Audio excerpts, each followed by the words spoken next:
went back. And what even paid me even more is to realize that whatever that was supposed that I went back to do, oh my goodness, anybody else can do it. Anybody else would have done it, but I was stopped so that I go back. I was absolutely disappointed. I did it anyway. Did I have an option? No. I went back, and since that day, I told myself, I realized I'm not free. I have got somebody else who can control me like I want, like it was the do on and on baby. I am sick and tired of being controlled by somebody else. They tell you where to go, where to come back. You are under control. I am sick and tired of that. Yeah. Anybody has experienced that? You have experienced that, yeah? I remember that story. It's a very devastating. It is true, like real. Good morning, everyone. Good morning. Outside there is a lot of rain. I just walked out, and then the rain decided to fall all of them, so I got late. But we are happy that all of you have been able to come. Wow, karibuni sana. Maybe we can start off with a word of prayer. Somebody can guide us in a word of prayer.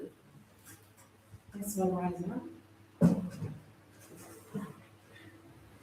Our Father and our loving God in heaven, Father, we have come again in this place. It is not by our strength to be here today, but that enabled us to be here. Many would have to be here today, but they have ministered to Father, you have given us. And in Jesus' name, Lord, we give thanks and praise. Amen. Thank you so much. I would like us to know each other so that we know who is in the workshop. I am sure people cannot come to the mvua iko nje ni kubwa. So watu wameshikwa tu kwenye wako. But we shall have to start right away. We have a team joining us online, lakini ni vizuri tujuane majina. Maybe we can start from this side. You tell us your name and what you're expecting to learn. My name is campus student, Kenyatta University, doing pharmacy.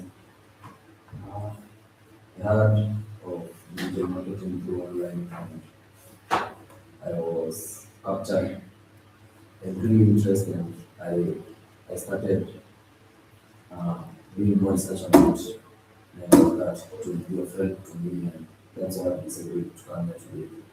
I'm expecting to learn a lot and understand more on how this works. Yes. Perfect. Karibu sana. You're most welcome. Hello. I'm Benjamin Darasa, and I'm a teacher by profession at high school. Basically, I'm glad what you have just said there, the story you have given there, because I also had to buy my uncle online, because I denied permission to buy physically. So I'm here to learn the skills of digital marketing. I started learning some time back, but it seems like I'm catching up slowly. So I traveled all the way from West Kenya onto this place to sharpen my skills, so that by the time the skills are open, I can be able to do it on my own. Wow, how are you from Western to come and learn English very well?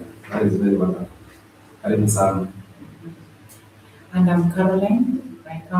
I just came from Machakos. I woke up very early in the morning, and I saw this on Thursday when Isha had said, I just bumped into a video and he said he always has classes on Friday and Saturday. And I said, I'll have to travel. You, whether you like it or not, whether I have fare or not, I'll have to catch something from that, because whatever I'm doing, I don't like it. So why can't I go sacrifice and buy my own freedom? So I'm here to learn and to know how to run automatic things and how to sell products online and how to attract customers, how to do it myself. But I know someone will teach me how to do it so that I can become independent. Sure. Yeah. Did I say my name? I'm Caroline Makotsi, Yes. from all the way from Western. From Machakos. Similar, I hope you will Western. resign like some. is on the journey. Yes, yeah, asante. Mali is Mwangi. Yeah, I'm from Benman, from Zimmerman, Thika Road. I've been following some since February, and I decided to come to this physical class so that I can learn, because I've been having that urge to have that freedom. I'm Bernard Gumi. Yeah, I'm a truck driver, but we get sacked down there. Then we find another truck. We work with it for 3-6 months. Sacked. For now, I have no job, but I've been following you online, and I saw you on this digital marketing. I thought it would be better if I came live. That's why I'm here. In person. In person. Yeah. The builds trust, eh? Yeah. And it's also good that, you see, if I tell you the story of this physical workshop, it started by mere accident. It was not an intention to have a physical place where you can learn. Because you see, digital marketing, you can do it online. But what has happened is that online has become another dirty place. You know, all sort of things, good and bad. How many here has ever experienced a bad experience online? You have, all of you. Yeah. That is how online sometimes can be. So the trust has been broken. All right? And therefore, to trust just online, hygiene, and that is when I went ahead after so much demand and people say, you want to learn it in person. You know, that is also how we went to school. Sure, how to some online. That's true. Nowadays, maybe our agencies are able to learn and do things online, which is where the world is going. But again, when it comes to making a decision on starting a business, it is much more better when you are taught in person one-on-one. Your God-given concerns can tell you whether this is the right thing or not. You know, Yeah. it is very hard to be lied to in person. Yeah, even when I was coming, walikuwa wananiambia wewe unaenda kumit women. They will pull your tongue and sell, so you will be no more shauri yako unaenda kumit watu wanauza wengine. So I said no. Inside me I know this guy is telling the truth. Let me go. Yeah. Hata fare tukipatiwe jipeleke, ujue vile utarudi. I said by faith, yeah. The real fight. Wow, that is a very good thing. So it is true. The world is going digital. So digital marketing is actually the future. And more importantly, this is where you get the freedom. Like I was sharing that story there. You actually get the freedom. I actually experienced being stopped along the journey. You know? I actually experienced being in debt. I actually experienced feeling stuck. You know, when in life you look 2-3 years, progress is so little, not making much progress. And I wanted to make some progress, but I was not making that progress. I like he's in college.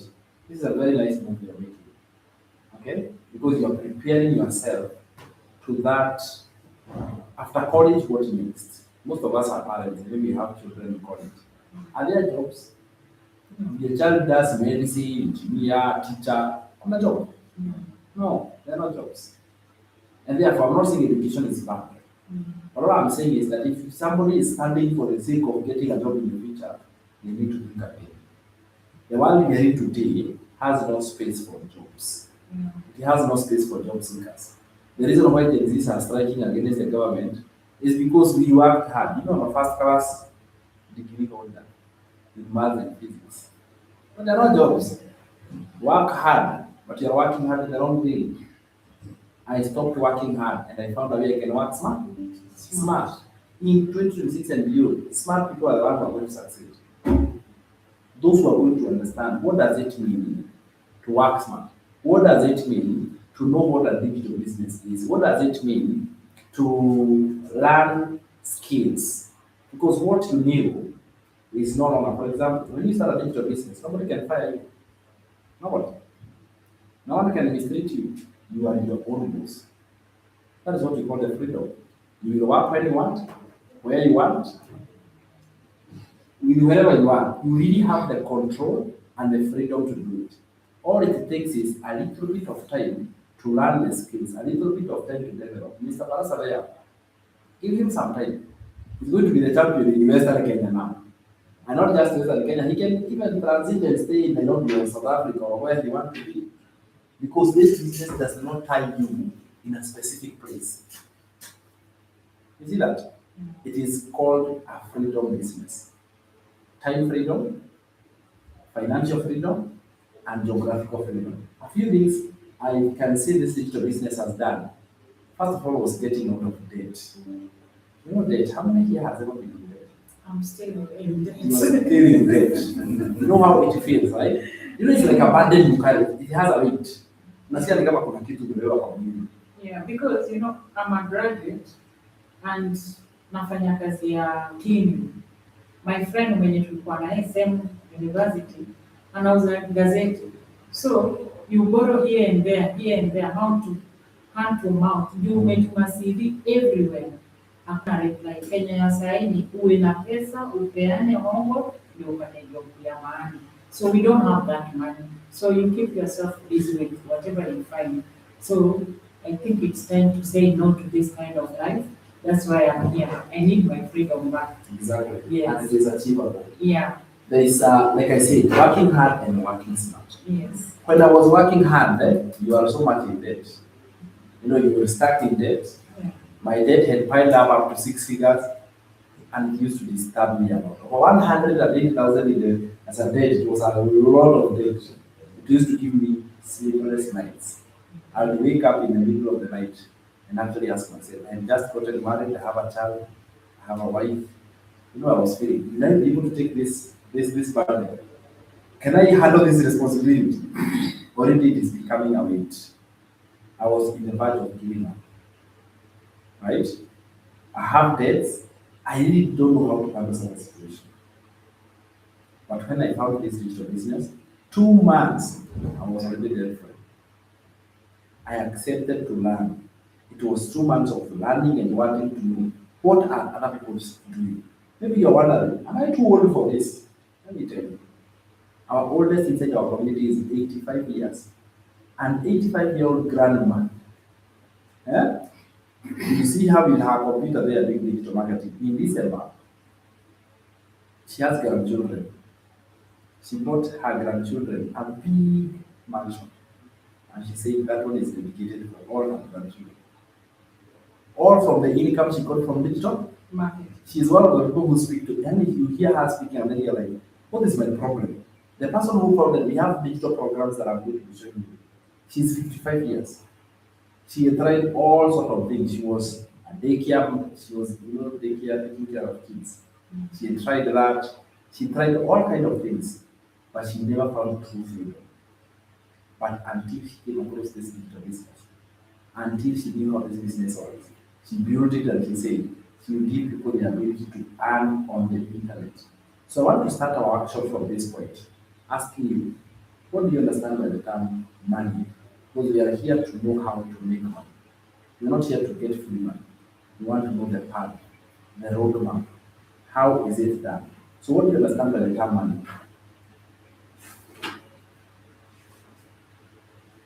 What is money?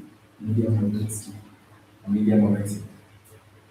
A bridge to maybe a bridge drive. It's a means to achieve something. Okay? So we can define money as a tool of exchange. So meaning we exchange with what? A tool of exchange, meaning that if you want money, you have to exchange it with something. Is that true? So that's where we are going to start. We want to understand how is digital marketing formed and how do we be able to create it from there. So if we define money, because I want to tell you what is digital marketing, but I want to show you how to make money. Because if I don't teach you that part, you will not understand. Is that true? But since we all want to know how to make money, let us first of all understand how is money made. And by the way, I have an amazing lady who works with me. Ladies, are you in the house? Yeah. I have an amazing lady who works with me. If you call, you don't find me, she's the one who's going to pick the call. So before I actually start, it's good to give her a chance to come here, tell her, she tells you her story and how far she has been able to go with digital marketing. Right?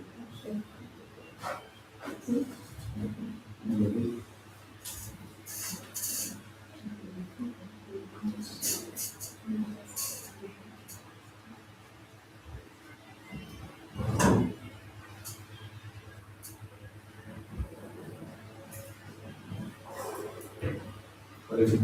Thank you. Good morning, everyone. Yes, my name is Liz. I am a digital marketer. I am also, okay, initially I was a HR by profession. That's what I went to school for. And I got a degree in that. But that document has never helped me. But I am now a full-time digital marketer. And I also work closely with Sam. So I am the admin of samdishare.com. So whenever you come here, you find me. Whenever you call and you don't find me, you find me. And this is my 10th, no, actually this is my 11th, no, yeah, my 11th month. I'm hitting 1 year next month on 10th of May. So I started the business on 10th of May 2025. So it's close to 1 year and everything has been amazing. I used to work as, I was in the corporate world where I used to work from 9 to 5, but then all that started making me feel like I need to look for something more because for one, the salary was not so enough. They were not giving me enough time to be close to the people that I love or to do the things that I needed to do, to have freedom. As some keeps saying, freedom is very important in a human being's life, and as well as financial stability. I never had either of that. Then I started now becoming uncomfortable because I knew there's something that people are doing online that I have not placed my hands on it yet.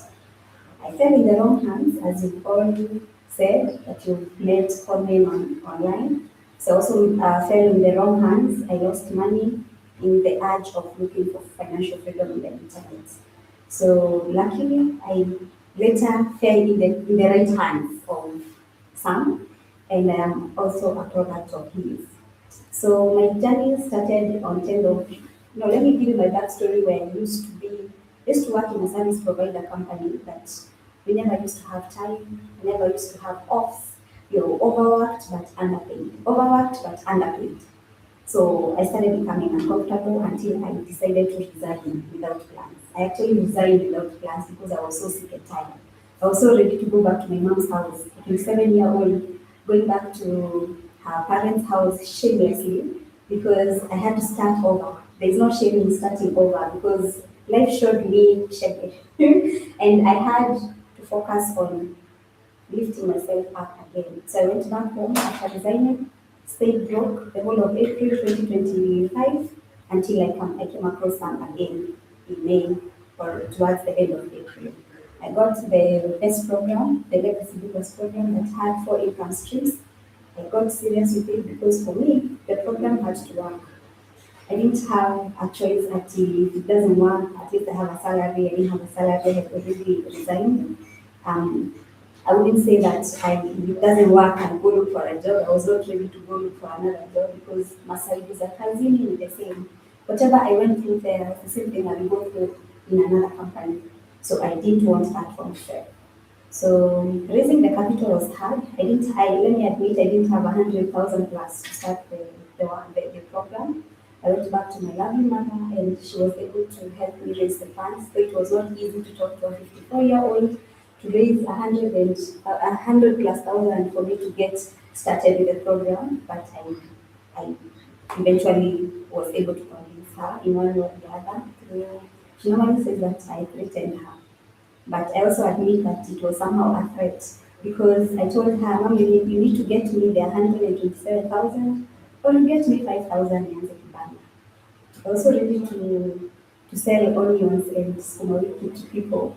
But she could not fathom the fact that her daughter, her graduate, who the whole village had come to celebrate her graduation, that would go and now become a mama daughter. So she had to raise the funds, and I did her proud 3 weeks later because it took me 3 weeks to complete the whole program.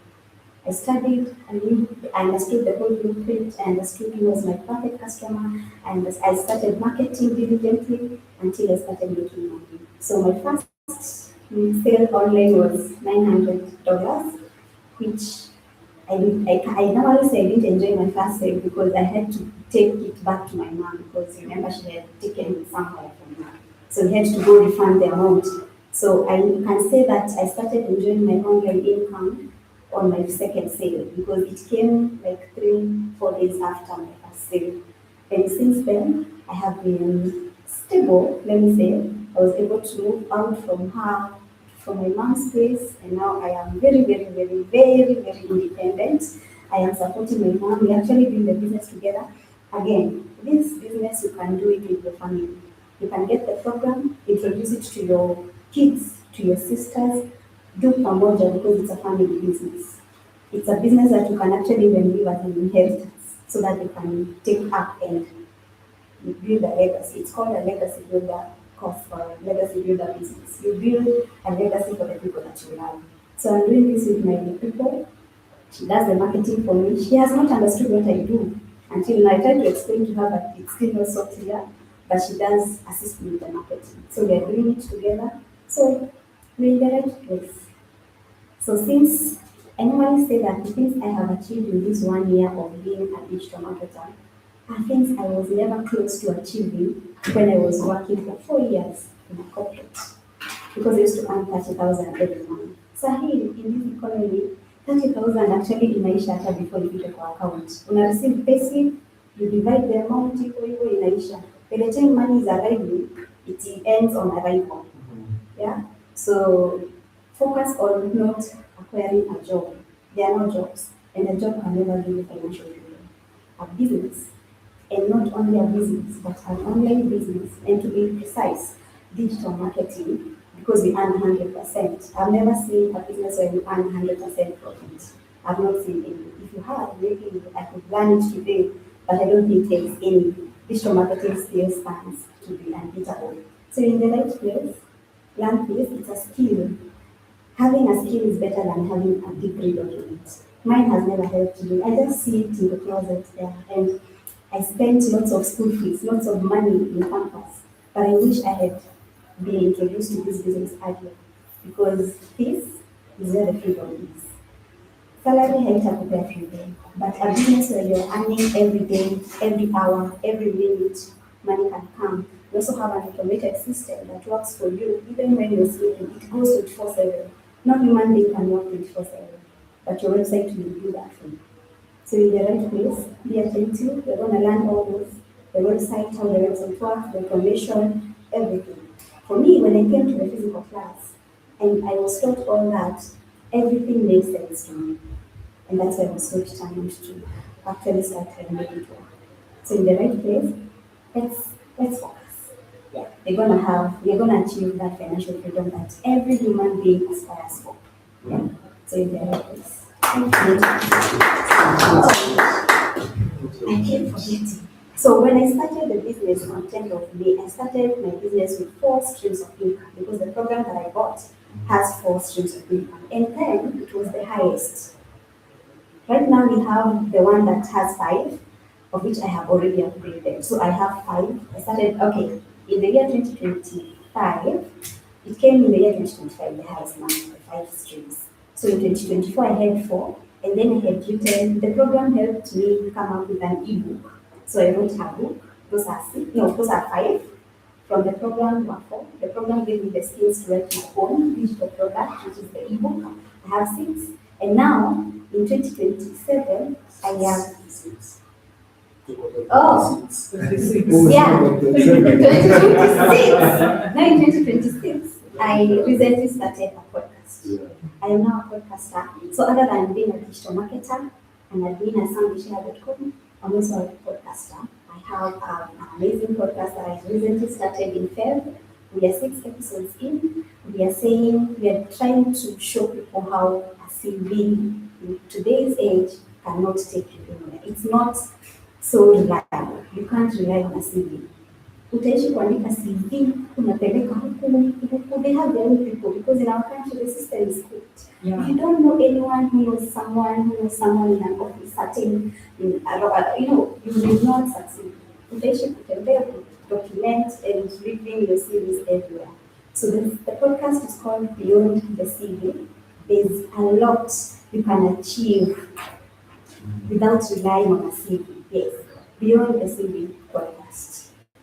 We are just trying to show people that there's a lot of opportunities in the internet. Lots of opportunities. You just need to understand how online works because there's always a way that online works. So able to. As a consumer, you might think that it's just scrolling, you're just being entertained, but there's actually a lot. As a consumer, you can never make money, but if you become a creator, once sasa ku-create watu waone video zako, watu kuona za watu, that's when you start making money. And that's exactly why we are here. These programs will teach you how to come up with your own contents that will now have people see it, and then you start making money from that. Because now you have decided to become a creator. A creator makes money and a consumer remains where they are. You're only spending data to watch what I have created. And then through you watching my content, I make money. So who is winning here? The creator. The creator is winning. You're consuming the data. I am using mine to make money. So that's why we are here. These programs also will teach you how to become a creator. And that's why we are here. So I request us to help us subscribe to our YouTube channel, and we release episode every week to help you enhance your skills. As you're learning here, you also enhance your skills. Yeah. Anything I forgot? No. Yeah. Yeah. Thank you so much. Karibuni. Asante. Wonderful. So, plus many other success stories. Yeah. Yeah, plus many others. And even you one day, utakuja hapa Karo useme, "Oh, when I was coming, I didn't know if there was one day I was going to understand this." Ilikuwa I inakaa thought I ngumu. was alone, sending CV everywhere. Kumbe tuko wengi. Watu ni wengi. Yeah. But people have chosen to see it differently. Yeah. That is the difference, yeah? Yeah. And I want you to also learn that. So karibuni sana, I want us to get started. So I know you have your notebook. Sorry, we have not been able to restock our notebooks. We normally provide members with notebooks. But we're also going to use that. So I had asked you a question. What is money? You told me that money is a tool of exchange. So in this digital marketing class, I want to tell you, you start from there. Okay? Yes. And then you are going to go as deep as possible in details. When you get out of that class, unaweza tafuta mtu mwingine je utakuwa umeshika. Okay? Because my purpose is to make sure that you understand everything that needs to be done in this amazing class. What can you exchange? What you exchange is called a product.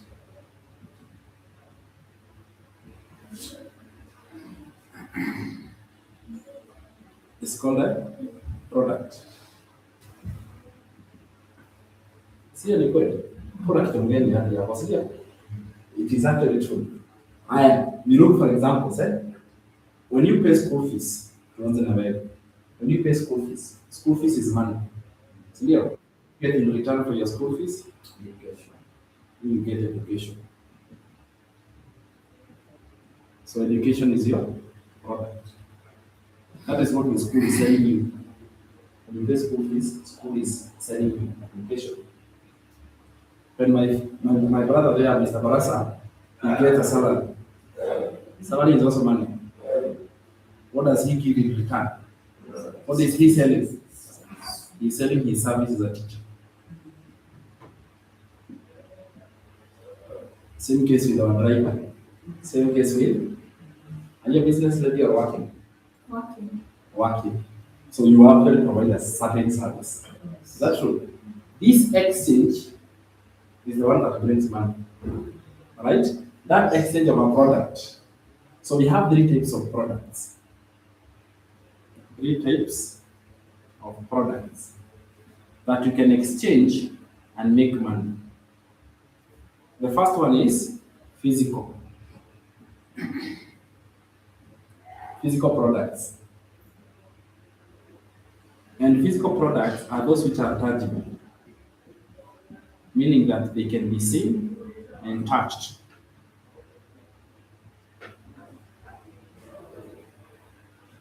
Most businesses are from this. Is that true? Most businesses are purely physical. So when you go to a shop and you buy something, it's a physical. The problem with physical products is that you can only make a profit. You cannot make as much money as possible. The other type of product is services. A service is also a product. But what happens, okay, a service can only be felt or it can only be offered. And that is where jobs come from. Most jobs are purely service based. Someone is exchanging a service, or even they have businesses that are service business. Goes to a barber shop, a hair salon. So those are services, but they are businesses. So a service is also a product. Number three is digital. A digital.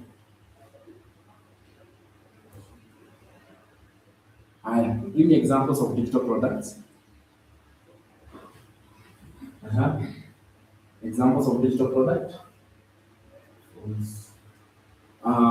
Phone is physical. See, phone can fall mostly on physical. But like ebook, see a video online.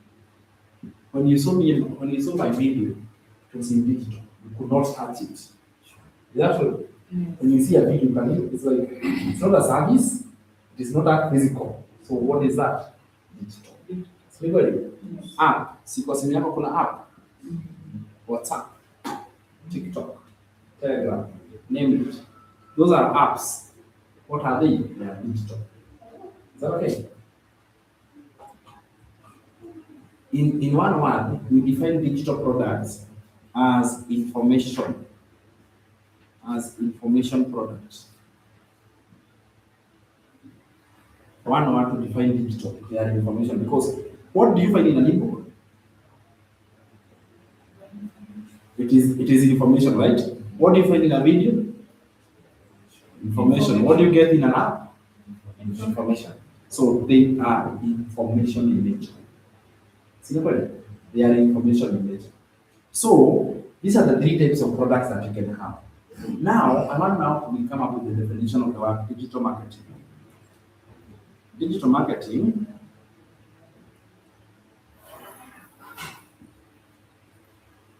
it is a way of promoting products of the internet.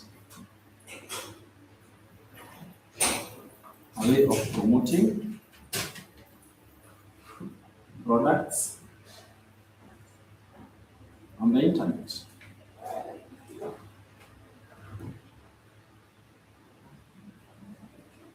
Do you see now what I'm saying? Is it now adding up? Yes. So digital marketing is either promoting physical products, services, or digital. Whenever you promote any of this, know that you are doing digital marketing. So from now, how we want to go is you want to say, whenever you want to do this business, because digital marketing is a business. When you want to do this digital marketing business, what do you require? So I want us to write components of a digital business. Components of a digital business.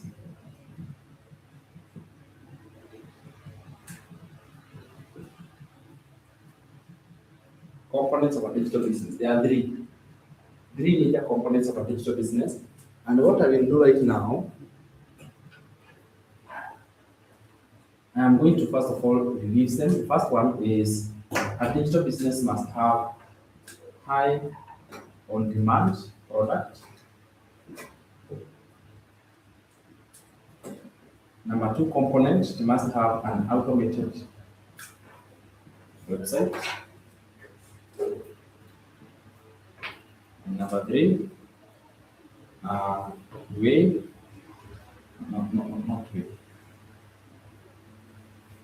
Number three is attraction marketing.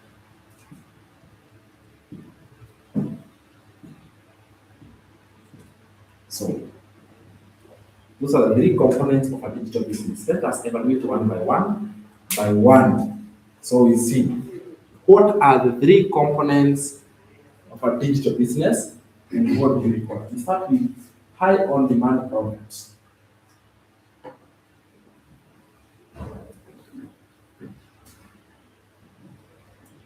High on demand products.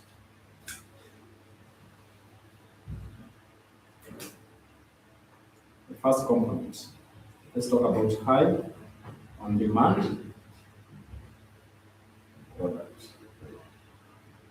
So we have classified three types of products. The first one was physical.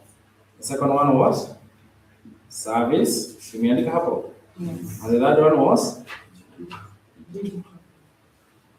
you want to understand which one among them is on high demand. Which one is on high demand? So let us analyze each one of them. When somebody is running a business, allow me to keep sitting down. But I want us to discuss, okay? We sit down and discuss it. If we start with physical, a physical-based business, what are the elements or components of a physical-based business? Then the physical goods and services. What does it entail? What are the physical? You must have customers, isn't it? But even before you go to customers, you must have stock. So you are in a stock. As you go na stock.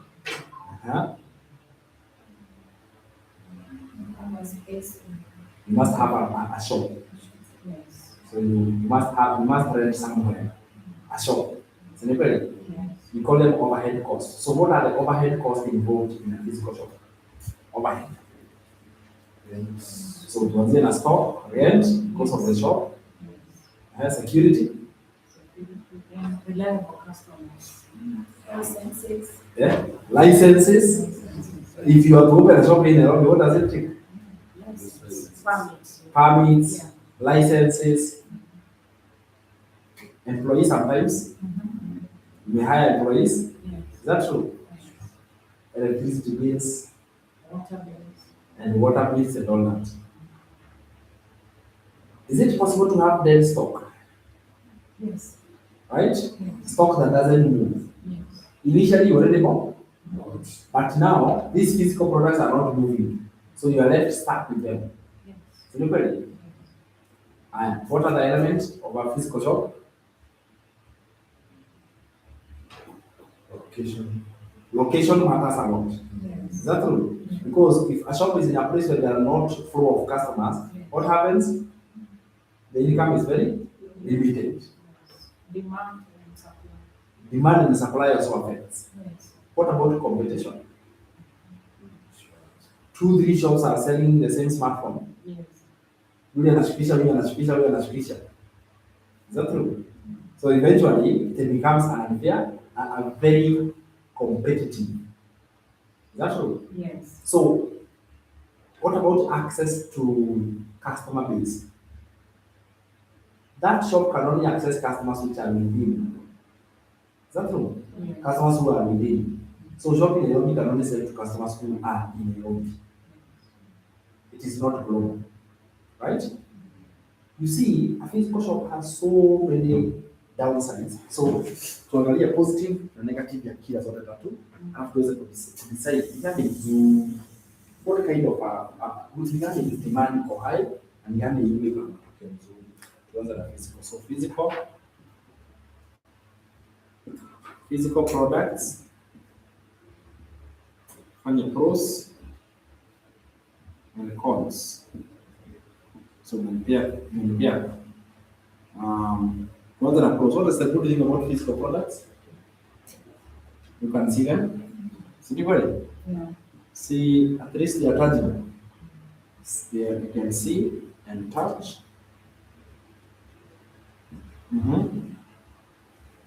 What is the good side of physical items?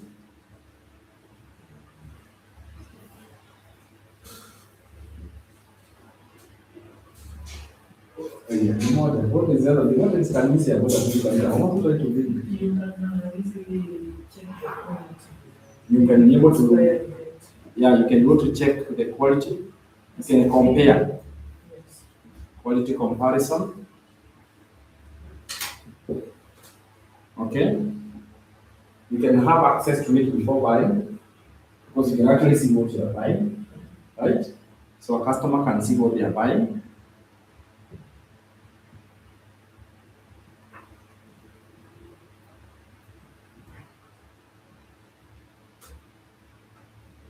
And what are the disadvantages?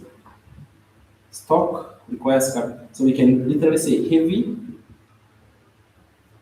capital to start. It requires heavy capital to start. You can incur damages on stock. You can incur damages on stock.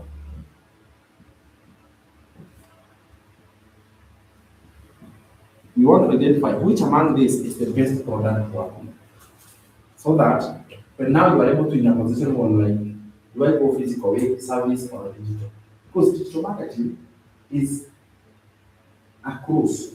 Whether you do digital marketing or physical items, you're still doing digital marketing. Whether you're doing digital marketing of services, still is digital marketing or for digital products. So I want to see which one is the best product. If I have to choose, which one would I take? Another one is Moses, you can use the items on the loss of items or no profit. That's true. yes. Dead stock is also part of loss. In Kadam, yes, there is a lot of overhead, cost. So physical products is not new. It is something we have dealt with, it has been common. So we understand it better. Even services, let's look at services, pros and cons of services. Services hapa.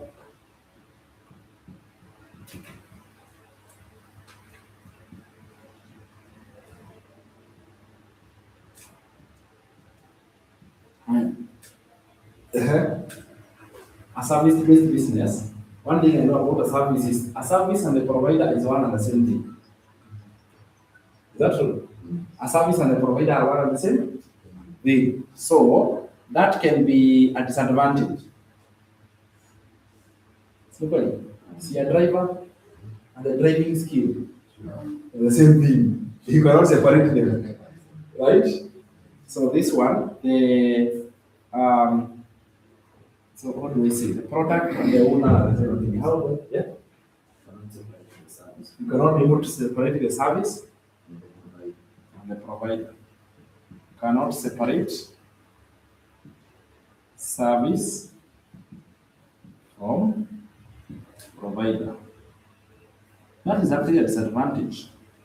Because without the provider, the service cannot happen. Without Teacher Barasa, it cannot happen. It cannot happen. So you must be there, you as the provider. Higher. The good thing about services is that you can charge, you don't have like a fixed price. That's true. So there is ability to earn more. Because, for example, I remember there are places where teachers are paid very well, and other places teachers are paid not very well, isn't it? So services, they don't have a fixed cost. It depends if you are negotiating ability, environment, and many other factors. But there are some places where services are very highly appreciated, and others are not. But you can also separate the service and the provider. When you start a service business, there is a lot of overhead also. A lot of overhead cost. So that point I'm referring to when the service you are providing is now a business, for example, a salon, a spa, those services that are offered, there are a lot of overhead costs. Some items are actually have to be acquired. Higher. Can a service-based business have freedom? Not really, is it? But we can say they have location freedom because a service can be done from anywhere. Is that true? Yeah, it can be mobile. Yeah, we can have a mobile service. So services are mobile.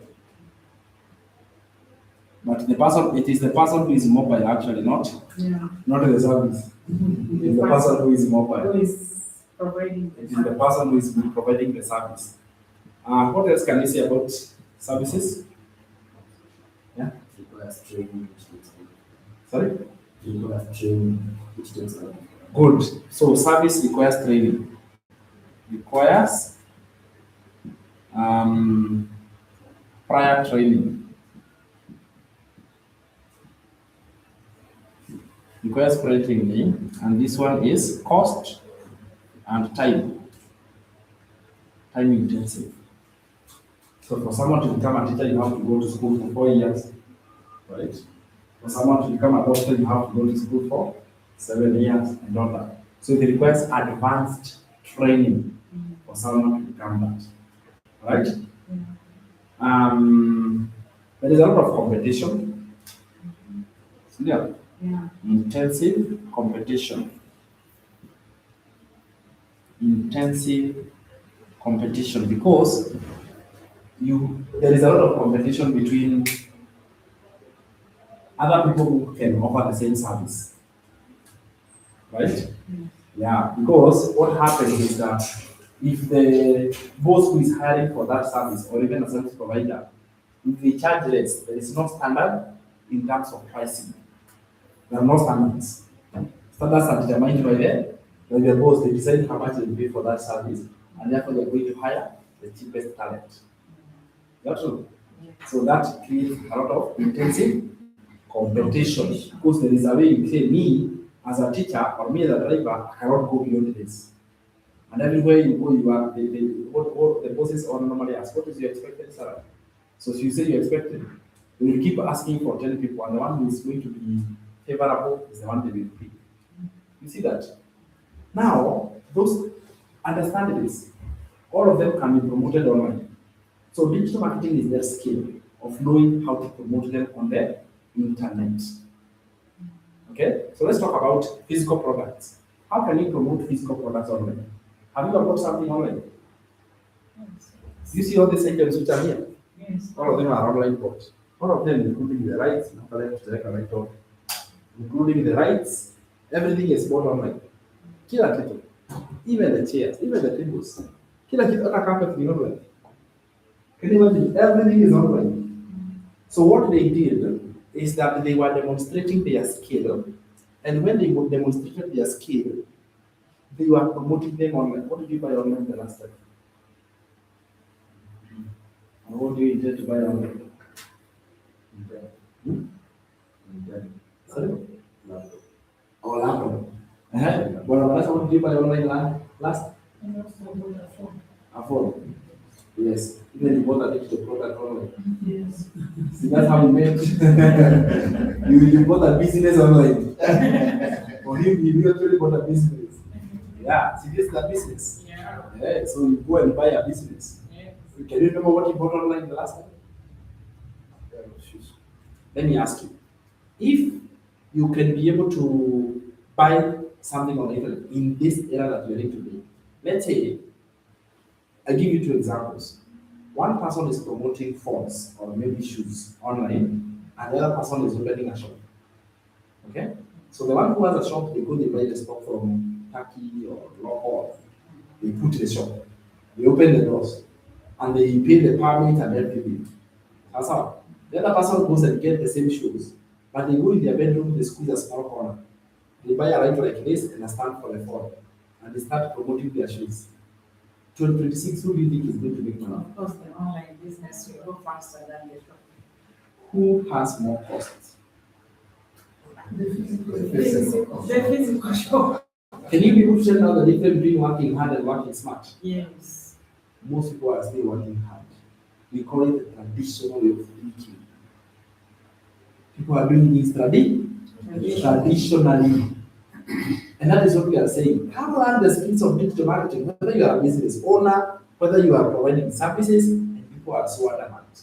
It is going to find them by surprise. From February, who here has watched me for the longest? And then you watch last year. Last year, there's somebody who came and told me something. He watched me when I started. ilikuwa just even you could not even believe what I am doing. You know, in the beginning, we call it a master beginning, yeah? That master said beginning. Akaniambia he watched me for over 14, 15 months. That lady was regretting literally. It was like, I saw you, I didn't start, I kept seeing you, I didn't start. I see the progress you have made for those 15 months, and I feel so bad because nothing really stopped me. I was just adamant. Now, when she came in the programs, the price has gone high because procrastination is dangerous. You see, procrastination is a dangerous disease. If physical people in physical shops are not going to open an online presence, they are going to experience slow death. Today, is it easier or harder to open a physical shop? It is even harder. No. It is actually harder. And those which are already there are actually closing. Simple. Is it because they are not customers? Is it because they are not customers? No, Where have customers gone? online. So instead of somebody adapting and just giving themselves a chance to learn how online works, they choose to remain with the old traditional ways of opening the shop in the morning and closing in the evening. And then told me she has a boutique. She opens in the morning and closes in the evening, and she has made money. I mean, nakukalisha kwa duka. Hizo ni zangu I'm tired. And the shop is on lease. The shop maybe is on this, like on a net, like on a nini. Anaenda tu kuzikalisha. I don't have a friend. There was a lady, she was selling, you see these bags from Turkey, this leather, and I let stock at Turkey. Yeah, they are not moving like they used to be. What should I do? And she came and she joined my program, and I told her, create a social media presence, we built a website, they are components of a digital business. We built a website, and I showed her attraction marketing. Within 6 months, this lady had now changed from depending on people who walk in, you know, the people like who walk in the shop, and now she was now receiving orders and calls from everywhere. She had orders for her bags because she accepted the change. Is that true? So a physical shop that does not adapt is going to die. And the same case applies to services. But what about somebody like me who is a teacher? Me, if I am a service provider, what can I go to provide? That is why we have digital. So let's go now and talk about digital. Digital. Because you must have something in exchange. And that is where the concept of digital is coming in.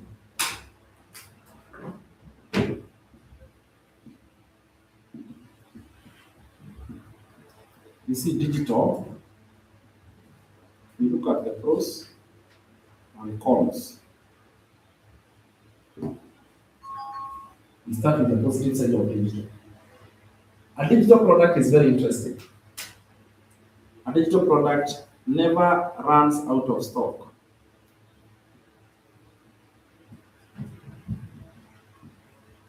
Imagine having a product that never runs out of stock. Haishaki must apply. A digital product, what that means that you can sell over and over and over. As many times as you want. As many years as you want. A digital product is global.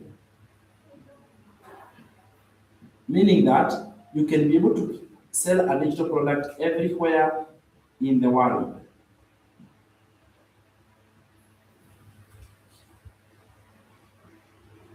A digital product is always on high demand.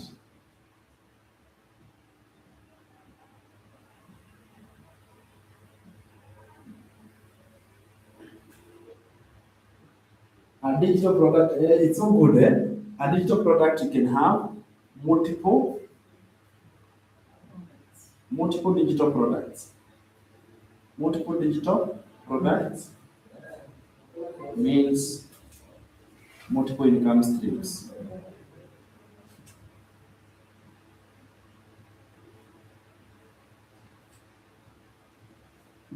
So if you have multiple digital products, Liz has told us she has how many income streams? 7. Is that true? Or 6? Can you imagine having multiple income streams? Can any job give you those income streams? No. Are there any job that can give you multiple income streams? No. A business? Still no. Unless you open branches and employ people to work there. A digital product has little to no overhead. No overhead costs.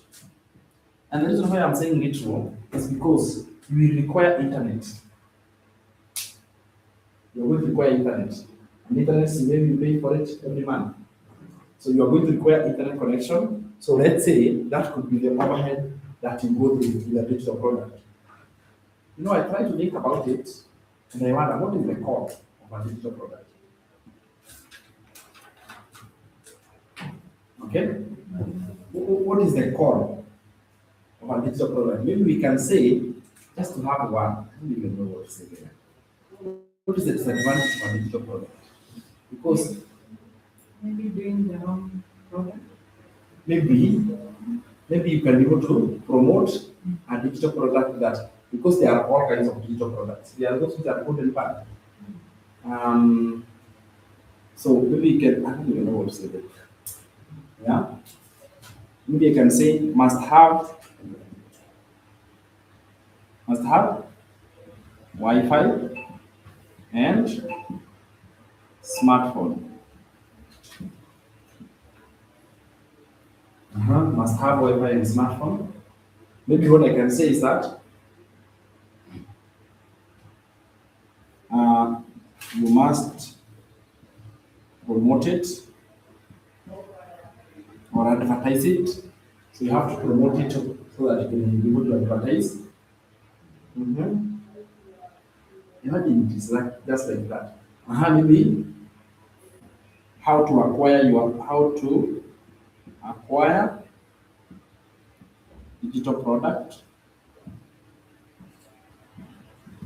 There are 3 ways, which is going to be our next subtopic. Okay? There are 3 ways you can acquire a digital product. Either create your own, you can write that, create your own, either through affiliate marketing. Yeah, I don't know whether that's an mean, or master reselling. Those are the 3 ways in which one person can acquire a digital product. So you can have a digital product, you can acquire your own digital product through those 3 ways. But in terms of negative side of a digital product, I really don't see any negative side. Maybe what you can add there, it requires regular improvement, what we call revision. It requires improvement. Maybe you can keep on improving. After some 6 months, you revise it and improve it and make it better. Maybe that is what you can say about it. Otherwise, anything else about a digital product is just good. You know, it is the best digital product that someone can do to have. Now, after discovering that, I want us to talk about how to acquire a digital product. How exactly can one person acquire a digital product? So I'll talk about how to acquire a digital product.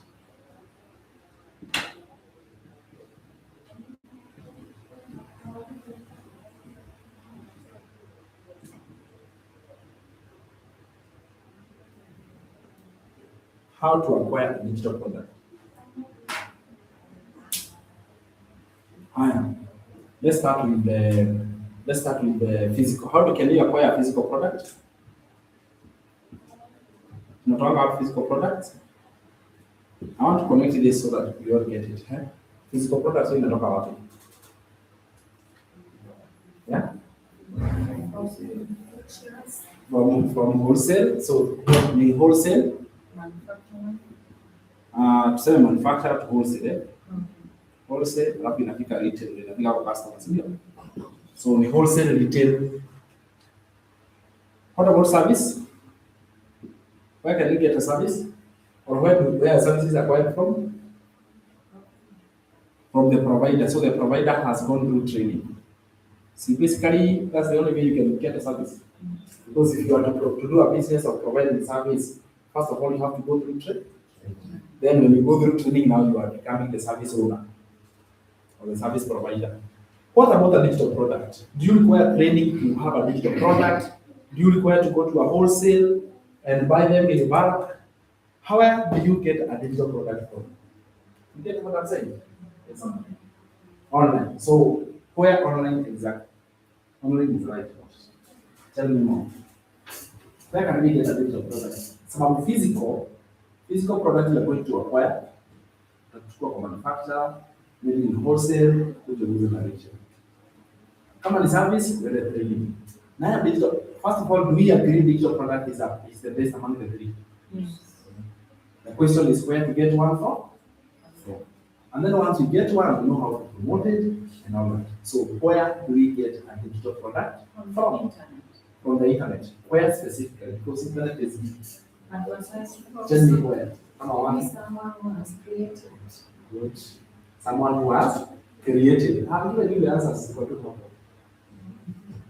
Answers. That is true. We start with someone who has created. The first one, if it is an ebook, you can acquire from somebody else, isn't it? Acquire from someone else. Acquire from someone else. This acquire from someone else and resell to earn risk. Okay, it's okay. Acquire from someone else and resell to earn a commission. That is the number one way. Because when someone else gives you theirs, they can only give you, they created. So if they give you, you can only earn a commission for it. This way of acquiring a digital product to get a commission is called affiliate. Very good. That is what we call affiliate marketing. Hi. Another option, you can create it yourself.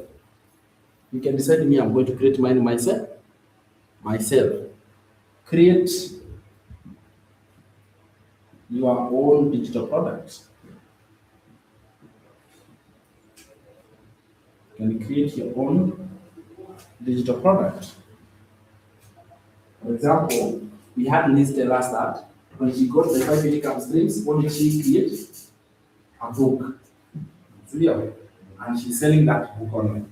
So she created her own digital product. So if you're not going to acquire from somebody else who has created, for example, you can agree with Liz. Give me your book, I sell it, and pay me 40%. See, it's a good way of earning income. If you don't want that, you say, me, I want to create my own. So you go through the process of creating your own. Which one is faster? Which one do you think is like saves time? Is it creating yourself or acquiring to earn a commission? Acquiring from someone else. So it means if you say when you are creating your own digital product, first of all, you have to go, please, maybe you can mention to us, what does it take to create your own digital product? Skills. So you have to be skilled. There's no way you can create a digital product without knowing how it's created. Right? Yeah. So this program, the main program that which is the product, the one that gives you those skills, because it's a course. So go through, and the course is in form of videos. So it's something that is very, very doable, even to an 80-year-old. So everyone can do it. So you listen to the videos, you get the skills, and then now you start implementing the skills that you have learned from the program.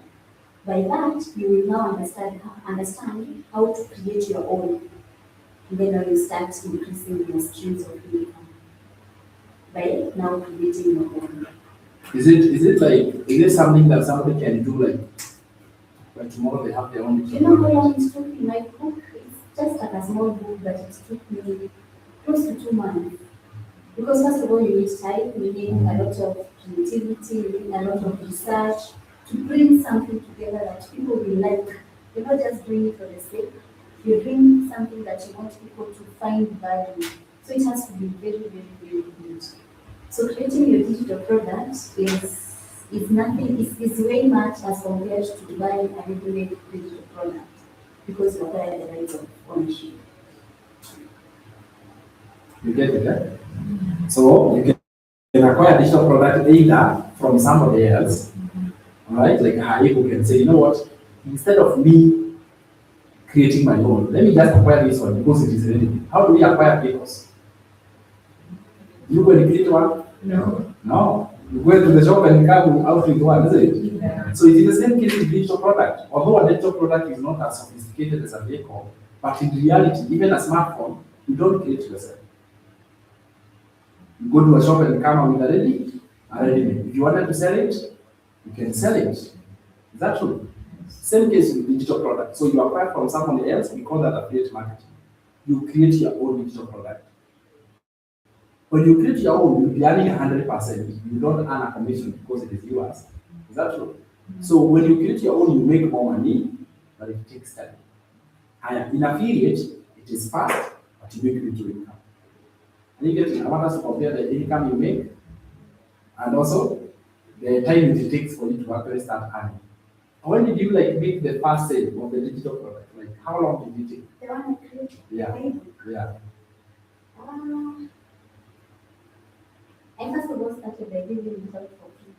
For people to test it. Yeah, I gave it Smart. out for free for people to give me a genuine feedback so that I'm able to evaluate how much I can be able to sell it. So I gave it for free for about 2 months. So the people who came for it for the first 2 months were lucky. They got it for free. Then right after 2 months, I put blog. So I put it up online and now I started selling. I sell it at $20. Yeah. So it's after immediately I started, I put it on a price. It took like 2 weeks before I got my first buyer. Then after that, because I started now also marketing it. One thing about any product, whether a digital product, a physical, a service, you have to market. So I started marketing it seriously. Then I started now getting the income. So 2 months of creating, 2 months of testing, 2 weeks of. So by the time she was making her first sale, it was almost 5 months. Do you understand? Yeah. So that is what it takes when you're creating your own digital product. Or if it was an affiliate, you can sell it right away. Yeah. Although you won't make as much. Yeah. I want to show you another type of way of acquiring a digital product that is fast and you make a lot of money. And we imagine, takes immediate and you make as much money as possible. Who knows what's the name of that method of acquiring a digital product?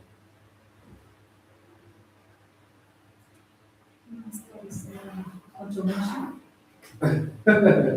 You'll get there. I just want to tell you, what is the name? How do you, there's a way that you can acquire a digital product, make a lot of money, and make that fast. The other one is master research. Master research. So it is here.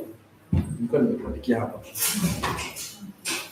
Master reselling. Master reselling is absolutely the best number one way that one person can start making money online with it. Because master reselling, you know what you do? You acquire someone else, right? Acquire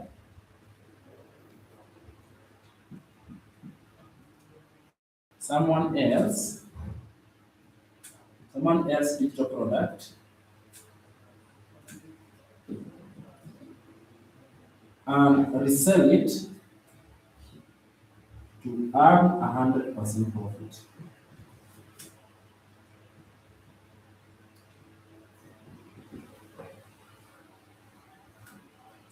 You resell it to earn 100% profit. What does that mean? With master reselling, you're able to save time and make a lot of money. That is where I started.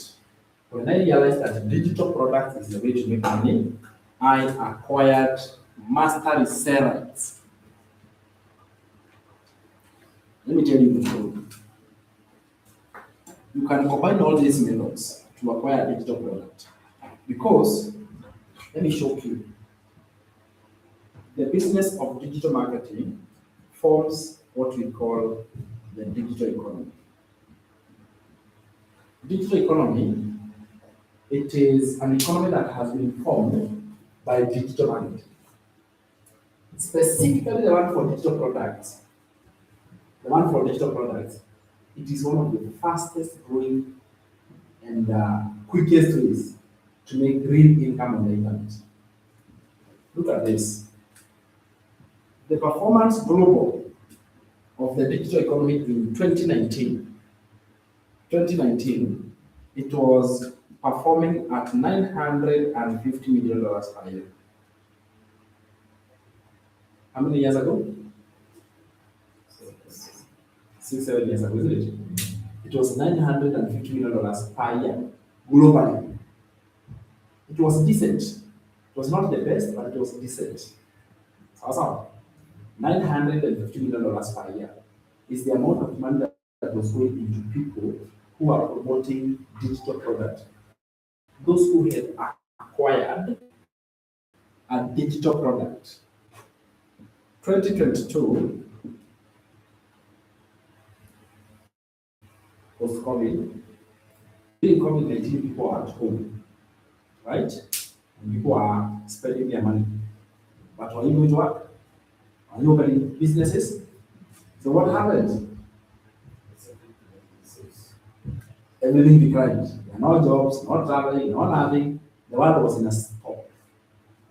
Do you know that is when the world opened their eyes and they realized an opportunity to make money online with digital products? That same economy, it went to $1 billion per year. Look at 2019, what used to be made per year, and 2022, what is now being used per year. This was very shocking all over the world. Everybody was like, what are you saying? $950 million per day. I mean, $1 billion per day in 2022. This data, this information I'm giving you was released by Forbes magazine. 2019 per year and 2022 is per day. Day. That was sharp growth. So that means 365 billion per year. Per year. 2024, it went to $3 billion per day. $3 billion per day.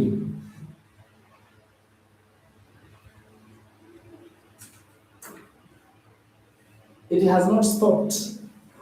This economy of digital business, right now in 2026, we are already at $6 billion per day. Your industry in a kufa or in a grow? In a grow. Is it growing or dying? Growing. Fast. Growing and not just growing, it is exploding. It is? Exploding. You know what is happening? The money that was in employment and in businesses has gone on online. That is why the industry is growing very sharp. Forbes magazine said we have never seen an industry grow at this rate. Ever. COVID-19 had so many disadvantages, but it had one advantage. It woke people's eyes. And there are people who are employed before COVID, and after going back to employment, and there was so much discomfort. How many of you are like, even to do you're so uncomfortable in work? It's only that you don't know what to do. But you have a feeling, I could do something better. Prediction of 2030. Prediction of 2030. It is predicted that this will be the biggest economy in the world with a huge size of $15.7 trillion. $15.7 trillion. Are you ready in joining first of all? If you join in 2026, are you late? No. Not late. Is it a business that has a future? You see, that is the kind of math you do. You know, you make that decision of, am I getting into something that is dying? Am I something that is growing? One of the biggest fuel, catalyst of this growth is AI.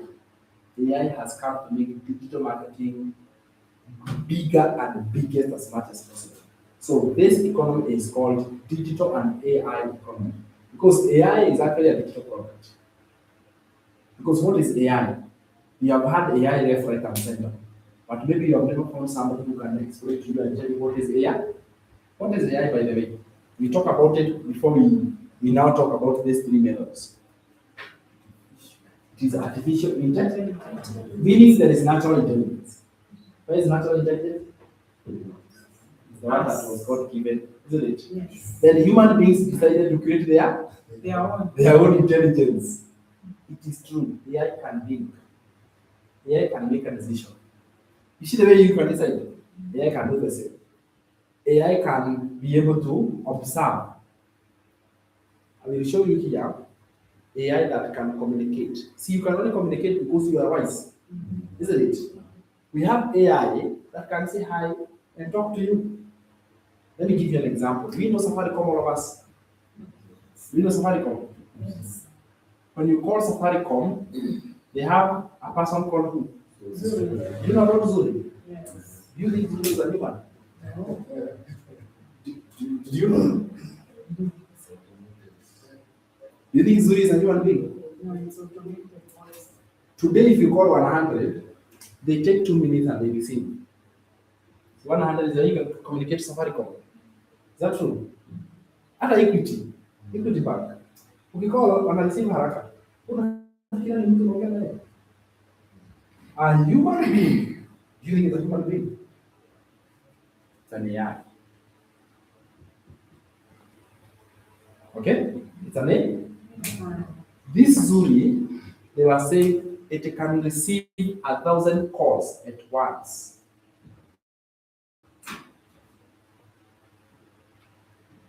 In 1 minute, it can be talking to 1,000 people. Even in Amanisha.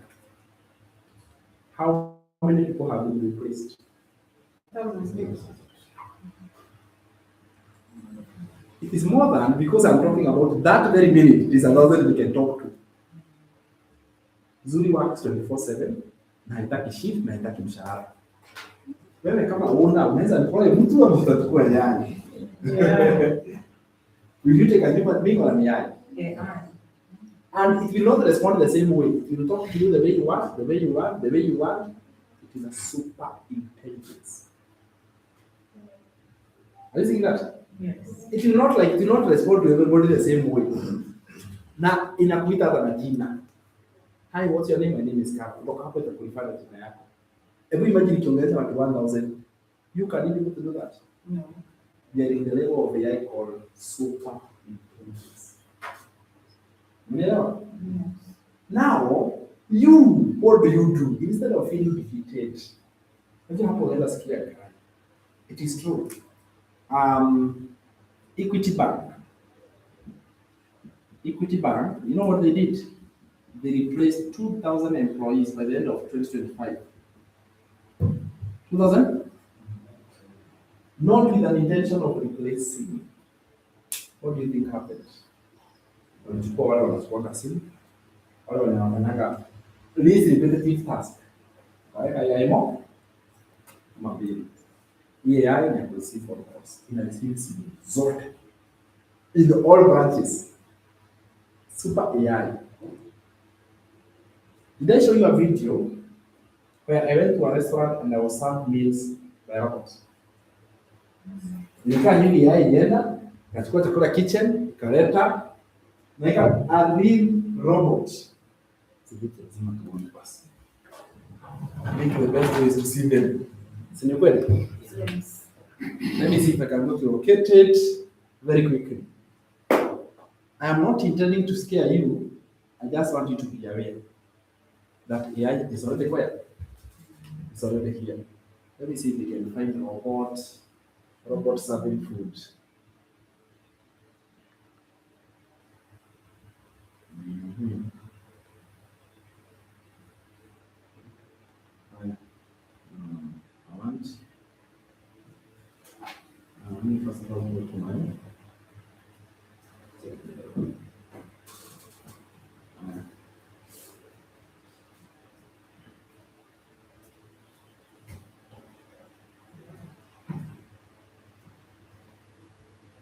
Robots.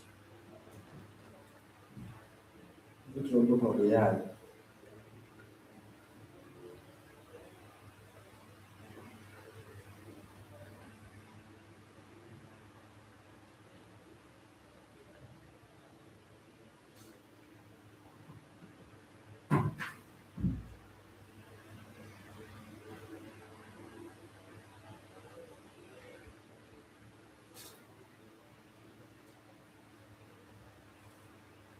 Is it Nairobi?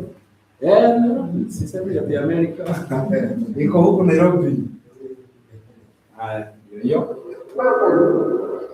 It's lunchtime at the Royal Cafe in Nairobi's Kingfisher Summit. An unusual races is causing great heat. Nadia is one of 3 robot contestants. Yeah, what's up with Nadia? This is remember. This What's up with Nadia? is East Africa. You are signing on the testimony, you are normal data. Yeah. You tell them what Sorry, mate. one particular robot is supposed to go, or is expected to go there. Because for instance, they do more than this. Let me show you the one that was up there. Sorry?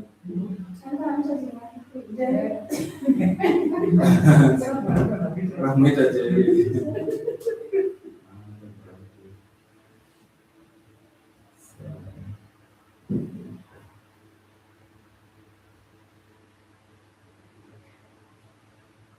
hope I can find it.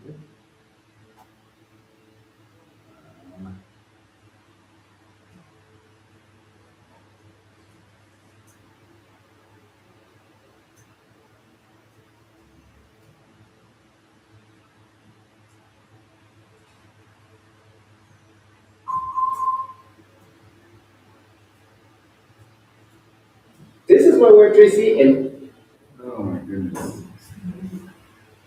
Please, how is that video? Anyway, you are in this restaurant. It's a video I was recorded with this AI with this robot. Na kwa sababu ya chakula wata uone. Nimekaa hapo inangoja order. Make order na kuletea food.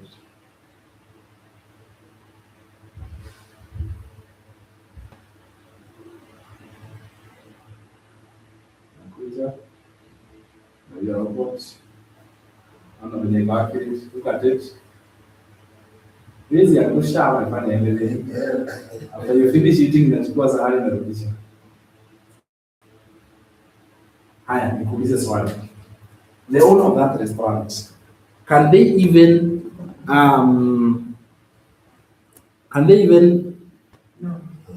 hiyo restaurant iko na kuchoka? Inaweza kasirikia customers. Does it require rest? Hata huwezi kukasirikia waiter. Hata wewe huwezi kasirikia waiter. Hakuna tip. Hakuna kutip. Iko sawa hivyo. People who will know how to use AI in this age are the ones who are going to make a lot of money. Those who know how to use AI are the ones who are going to make a lot of profit. How can you use AI, just like these companies are doing, how can you use AI in digital marketing? Because yes, AI can be used in digital marketing. I'll be mentioning that. Sasa, I will show you, because now, once you acquire a digital product, iko na kazi ingine, si kuiuza. Now, how can you let AI sell it for you? Hapo ndio siri iko. Is that okay? How can you be able to employ AI? Because AI can work at a very large capacity. Nimekwambia AI inaweza for calls ngapi? 1,000 in a minute. 1,000 in a minute. Haichoki, haikasiriki, haikati simu, haichelewi kuchukua. You call 2-3 minutes, someone is receiving. And it has been very trained. It knows how to deal with every situation.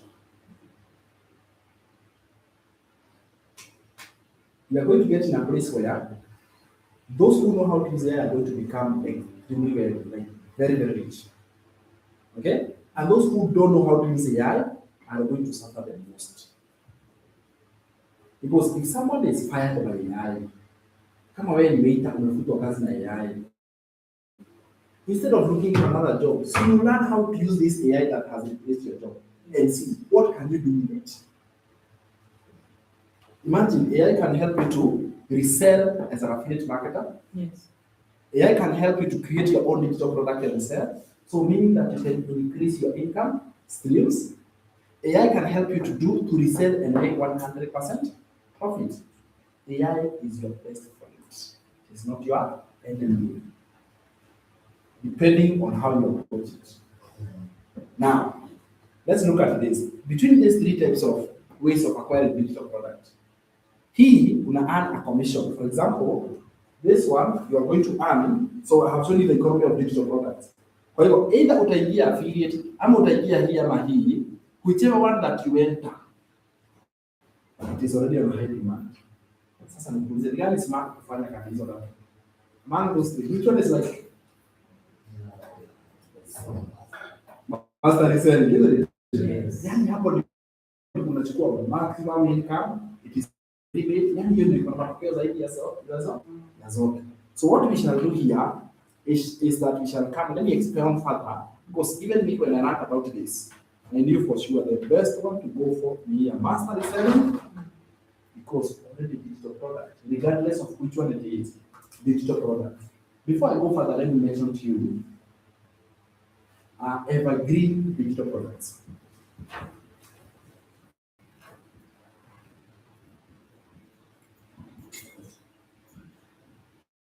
Evergreen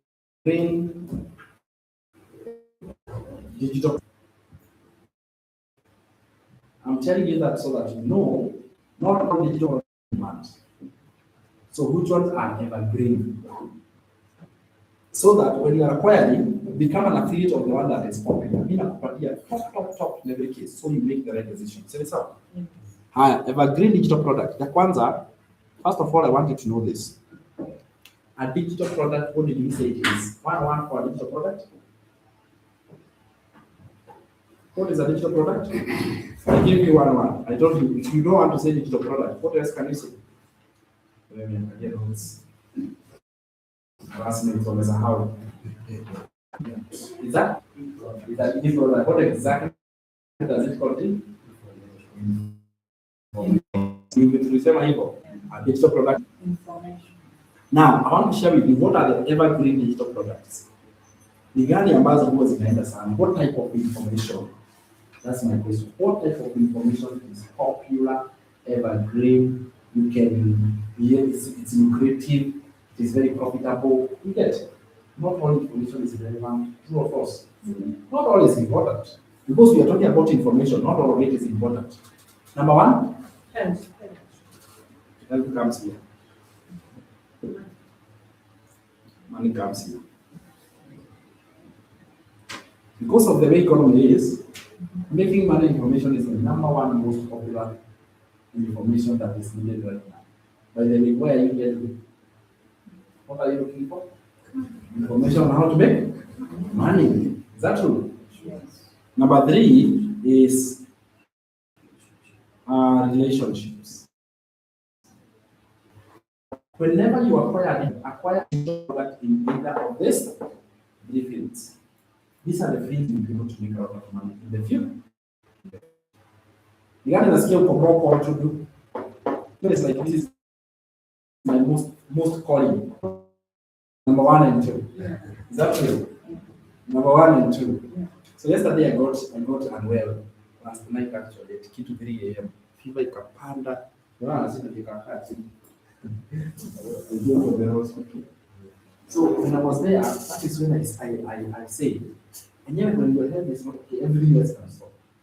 Isn't it? Yes. When your health is not okay, everything else can come to a standstill. So health is popular. However, the reason why it comes number 2 is because countries have forced people to want to know how to make money. It has forced people to want to know how to become holy. Because the truth of the matter is this. Those three areas affect a human being in equal measure. True or false? True. Number one, you require money to go to meet your bills. Number two, you need to be healthy. All right? And number three, you need to have strong relationships with the people around you, your children, your spouse, your parents. Those are the relationships, your friends, with God. It's also a relationship. So those are the three important evergreen every human being in the world requires. That is why they are evergreen and they will always be on high demand. It's like one human being. You know what that means? The market will never go down.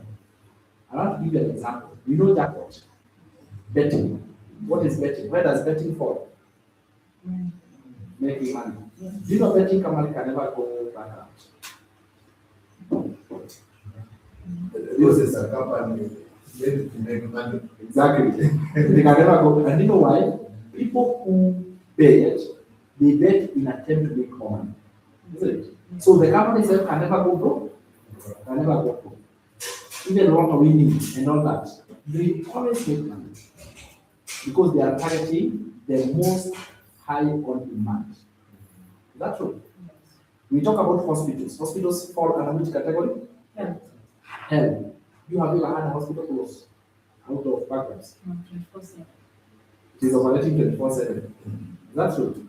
You are actually looking at it. So when I went yesterday at night in the hospital, you saw that it was quite a huge cost.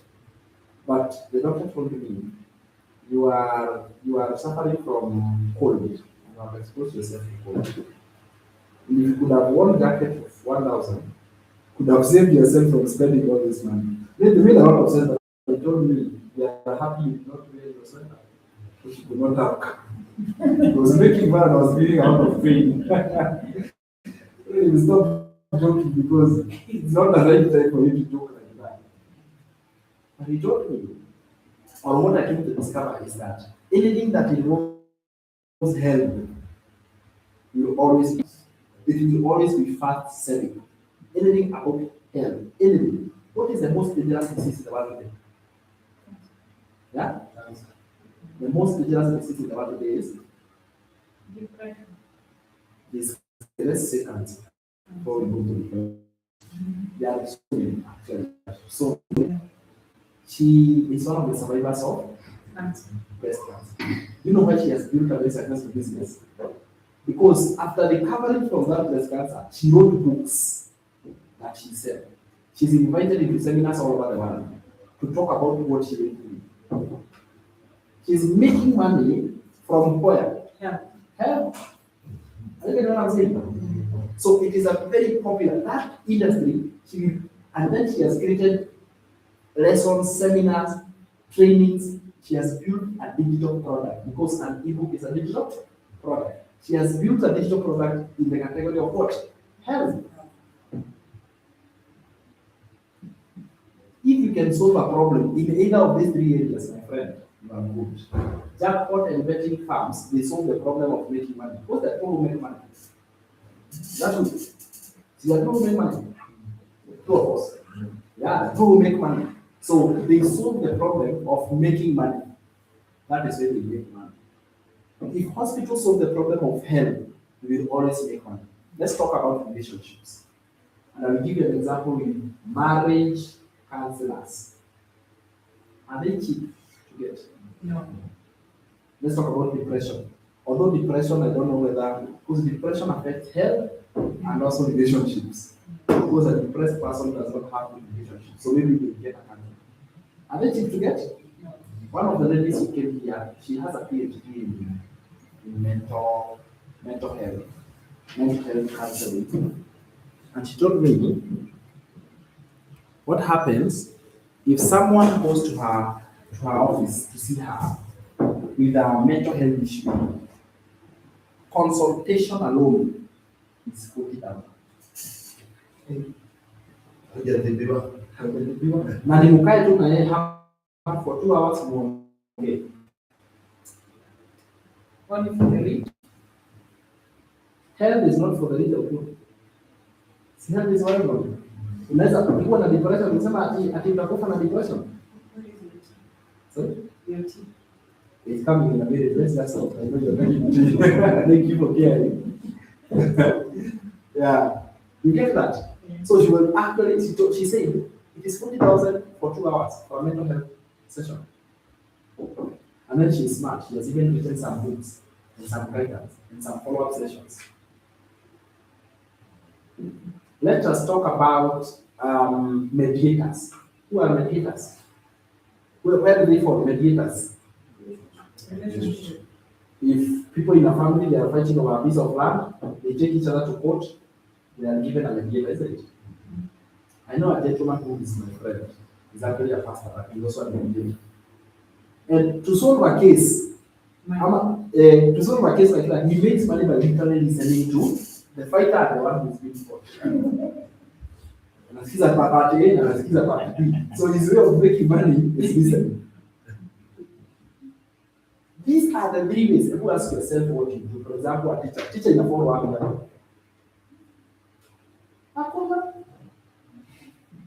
Nowhere. Is that true? Yes. And then you wonder why you don't make money and the way you work hard. It's because you're working hard instead of working smart. The job you do in a follow up. The money is in these three industries. If you're not here, at least you're doing pharmacy. If you can pursue it, kuna future better. Even I remember when we went to view one of our members, Yeah. Kenyatta Hospital, Yeah. per view is 500. If you come at 1 o'clock, those relatives will pay 500. They don't care. You can. I saw you in the morning, you're not. You can pay 500. You bring other relatives at 10 o'clock, you will pay 500. You come in the afternoon, you will pay 500. Just to view the body. Is she the one or is it the one? So, they are really making money there. Wow. So Yes. what do you even pay? Yes, you pay 500. Even if you review 10 times, you pay 500 times 10. Yeah. Yes, that's what they did to us. Relatives came like 100 of them, and per view it's 500. They are not saying, oh, Sam, wewe tunakuja ulikuwa hapa asubuhi. Just go and view. No. Kenyatta, yes. Yes. Per view. It doesn't matter you are there in the morning, afternoon. Provided you ask for that body 10 times, you pay 510. So they're making a lot of money there. Sana pesa inaingia, and we are not the only ones. Watu wamepanga line, like 1,000 people hapo nje.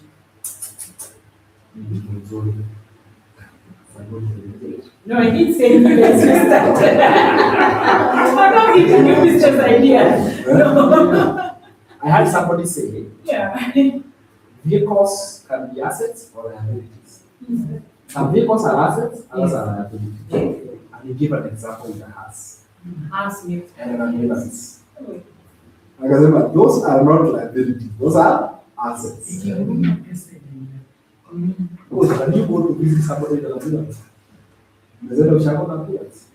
Nimeweka bagi ndani na naweka alafu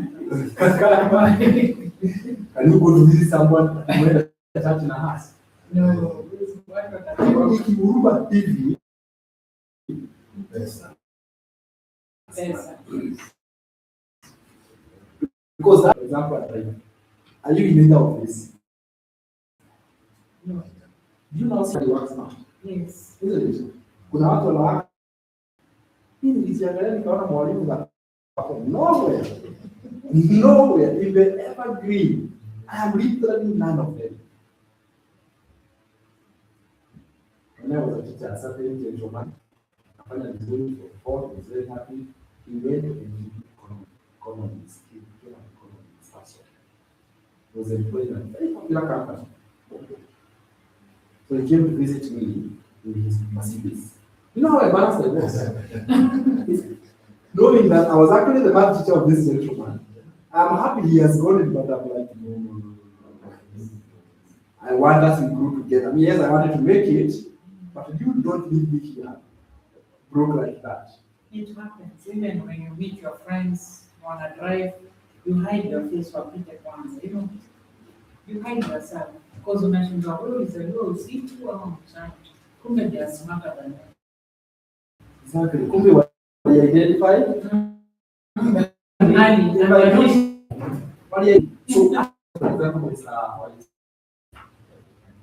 So which side are you in this one?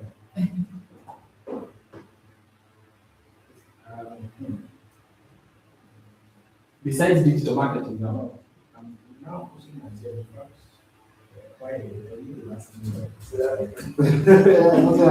I have to go and find bridges. I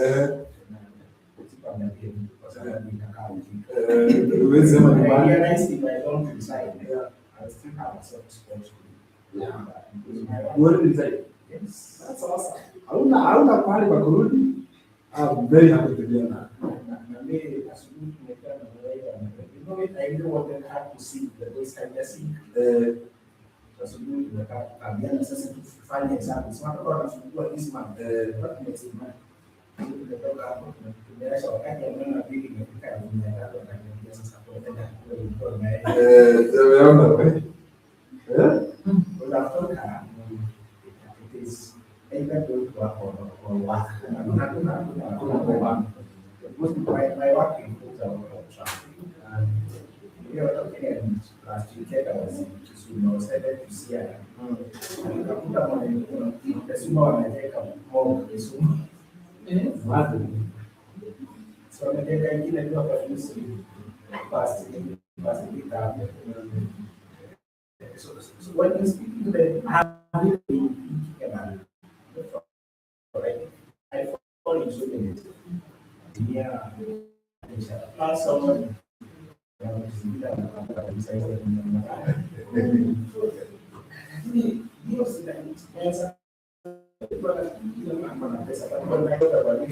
Wewe ukijisikia hivyo unajua nyinyi ndio mnajua. Ndio mnajua mimi najua pia. But keep behind the scenes. I'm pushing myself. What you may not realize, sure. From the last time I was speaking, but I'm working for some. I'm speaking for short. But I might tell you a moment like in one. Wow. Let me believe about he's almost finishing a digital product.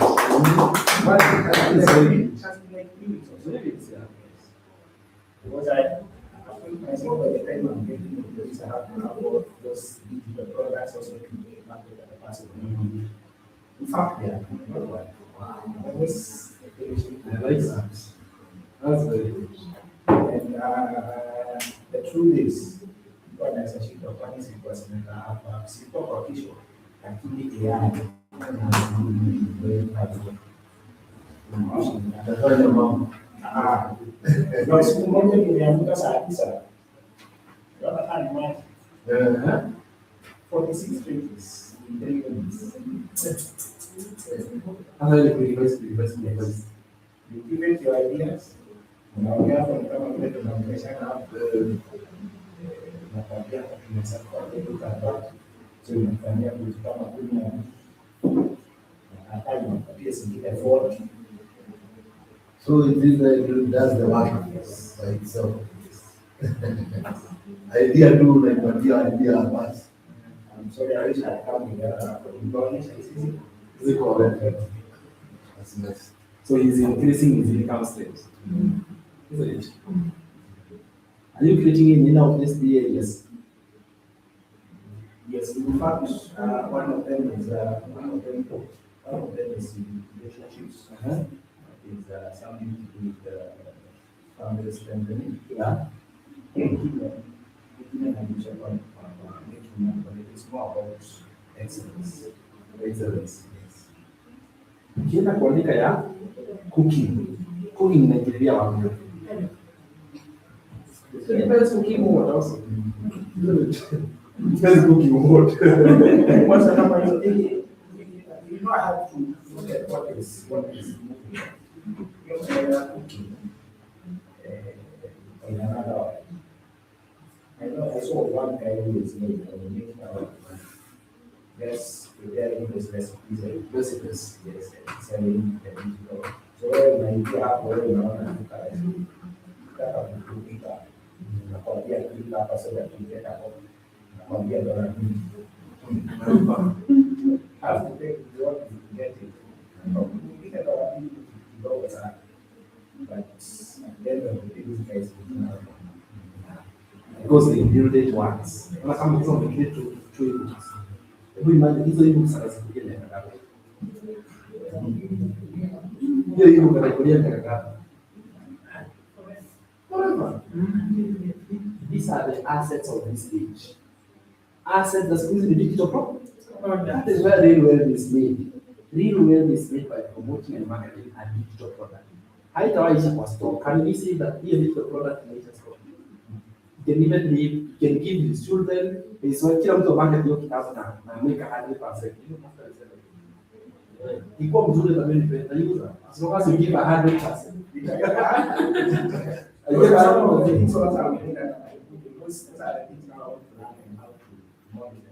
What you do, give you an idea when you are there, you simply put an admin fee. So that every sale of a digital product, you make an admin fee. You will be not you will make more money and the person selling will make more money. Always make sure the admin fee is so tiny and the actual price of the product is high. So that everybody is winning. Master is selling is a game changer. I'm telling you. It's one of the best ways to make money. And that's how we started. That's how I started. Now what you want to do, one year. You acquire digital products. Ours are primarily in the making money space. Lakini sio hizi kuna pale pa kuanzia. Kuna pale pa kuanzia. You acquire a digital product, check in the top selling digital, in the top selling, in the number one in terms of this kind of information is on high demand. Na uzuri wake tukaenda tukaweka AI hapo. Tunayo AI. Wewe sio kitu inaenda. AI, not a joke.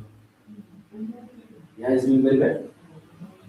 So, what you do here,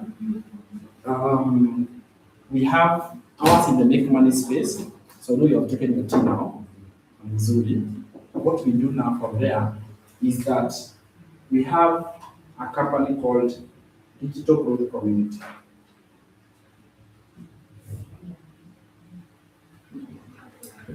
And Digital Growth Community,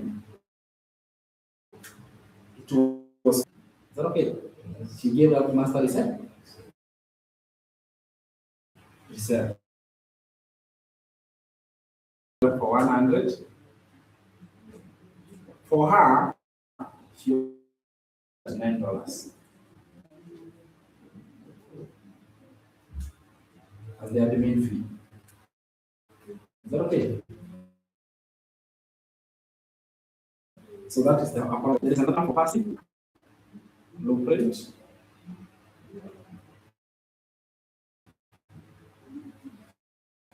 is a program that goes $10, and even that one you have $39. Then there are digital products called Digital Mastery.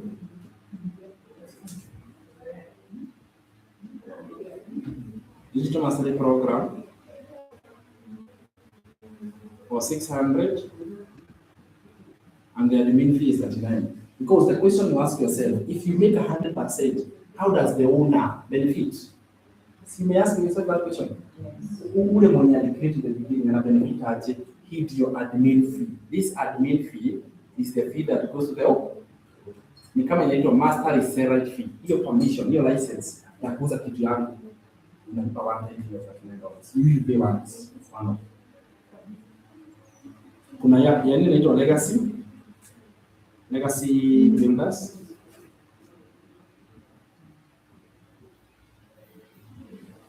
Nayo hii ni 900. Then you pay $9. Alafu kuna ingine inaitwa legacy fund. Hizi program umezisikia? Have you heard about them? Nasikia sahihi. Legacy fund program ni $1,400. Na nini yake? Admin yake ni 69. Number one, they come with master research. Zinakuja zikiwa na master research.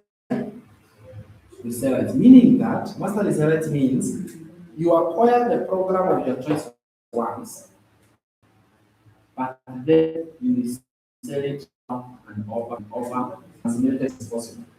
So you don't have to create one for yourself. You understand? You don't have to create your digital product yourself. Let me go there. Master reseller is very good because actually called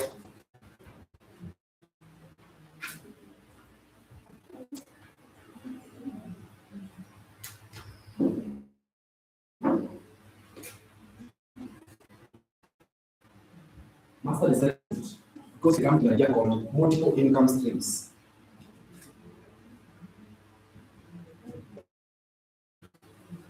Multiple income streams. And so add there, let me show you how this one becomes with multiple streams. Kuna one stream. One stream, you hear $100. One stream. Meaning that you can acquire your digital product one stream and you can resell it over and over for just $100.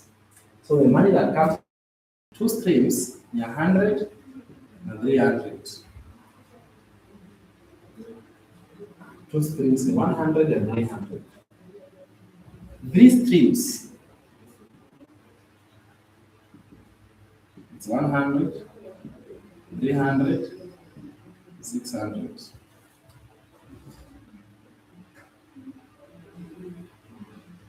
Four streams, 100, 300, 600,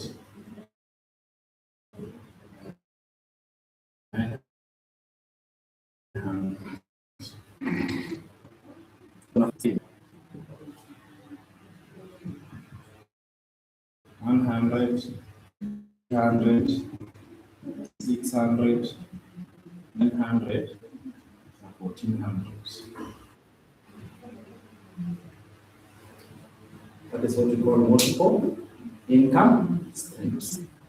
Na hii concept ya multiple income streams, hapo ndipo unaweza jina package. That is where the idea of package comes in. So we call them packages. Inaitwa nini? Packages. So if I pay 1,400, nitapata zote. Yes. So what happens kwa hiyo package, you only pay the highest in that package. Yes, then you get You get everything. okay. Kama ni hii ya 4, hii peke yake, you get everything. Kama ni hii ya 3, you get everything. You see the way they work? Yes. Kama ni hii ya 2, you get everything. So which one would you like to get? Ni gani inakaa more rewarding? I think number 5. 5 streams of income, isn't it?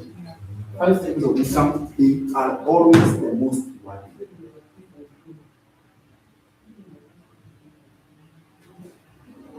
And that's how I started. And even from there, I have built an AI program. Kuongezea kwa but the AI program is very beneficial. We are watching it first week of May, in second division. Only when you create a digital product, you can always see what's after you create a policy, select a given number of people in that team, then you immediately go to it. You be your own honest video. That feedback is amazing because we are the target audience. Same thing in my book, same thing in my company. Even this one, Michelle O'Neill is the one who is responsible. He said one of the cons of a digital product has to be revised. So it's like very new. Yeah. So you are not the one to review. You know. So we have a pattern yoyote ya kufanya hivi. So really you don't have any effort on the back end. You can just promote it and market it. And that's where I want us to go. How do you sell a digital product? How do you market it? What happened? Because hii ndio the most fundamental skill. Hakuna kitu ya maana kutoka hapo. Kama nyamaza zile kazi nyingine kwa nani? Ni kuuza. hakuna kazi ingine. So learn the skill of promoting it, learn the skill of marketing this digital product, learn it completely, know it exactly how you can sell a digital product.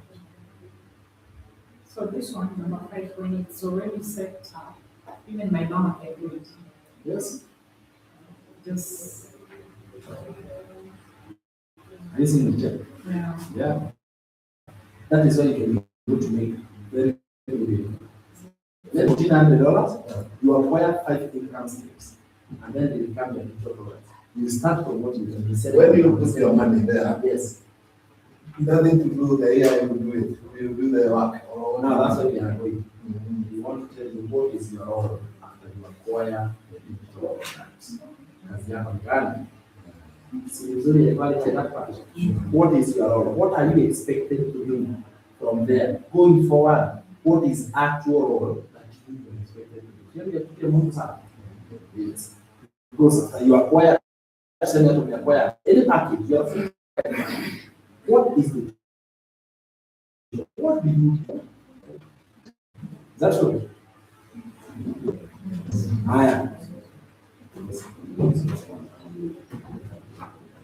The devices that you can use your phone. In fact, most of the work is done on the phone. You can acquire a laptop, no problem, but the actual device that you use is a smartphone. The smartphone is the one that you use most of the time. All you use the smartphone. So how do you market? How do you promote and sell and install products? That is where our session is. This was after I came across this business, I knew this was the only job. Promote it. Yeah. Sell this digital product. So what happens is that a digital product is posted on a website. So how to market. Let me talk about. Do you remember the components of a digital business? Zako angalia tulisoma kitu moja tukasema 3 components of a digital business. Tukasema ni 3. Yeah. What?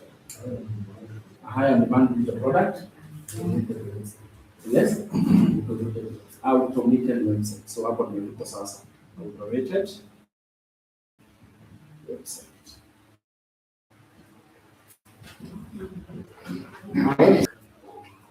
Digital products are hosted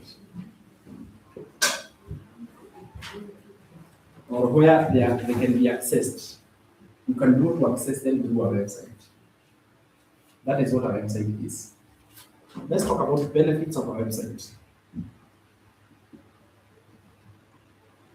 Benefits of a website. Number 1, a website is automated.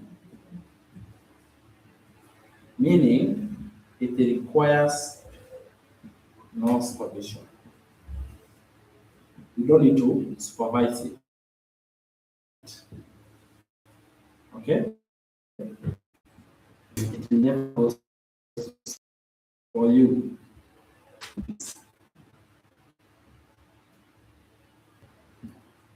Talking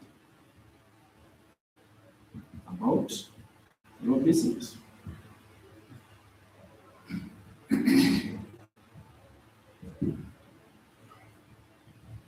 No, I mean,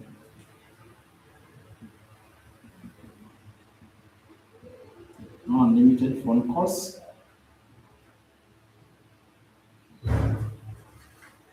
Also, a website has other advantages.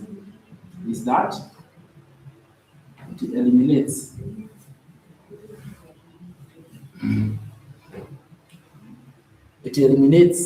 middlemen.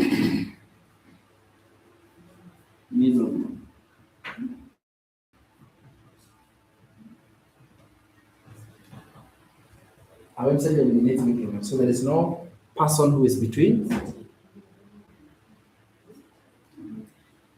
There is no middleman in our website, isn't it? Those are the benefits of having a digital product. So, an automated website, for this case,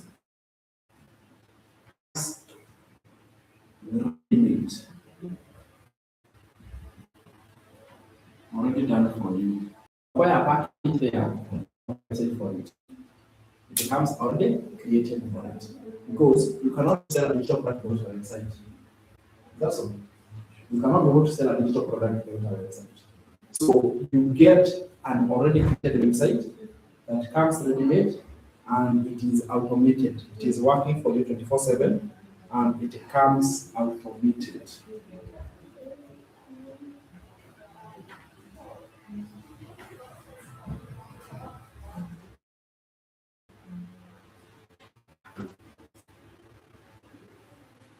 How a website works.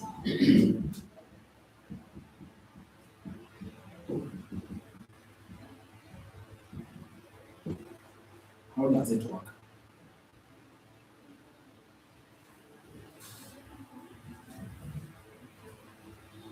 How does a website work? So a website, it receives, so visitors click on your website link. Visitors click on your website link. So you get a link, for example, www.samleshare.com. So you are going to get visitors clicking on a link. When you click, the website contains all relevant information that the visitor needs. All the relevant information that that specific visitor needs to know. Needs to know about your digital products. So your website has pages like this.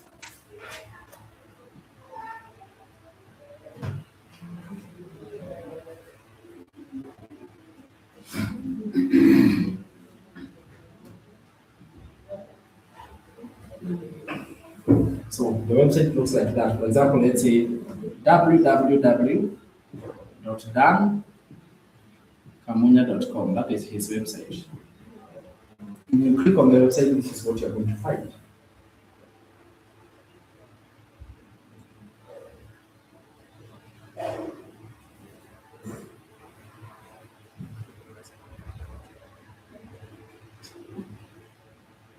So when someone clicks on dankamunya.com, let's say it's a visitor. So every person who clicks on a website on their smartphone and affiliate your link, we define this as a what? A visitor. We are going to come here now because how to acquire visitors is going to be what I will teach next. It's the most important part.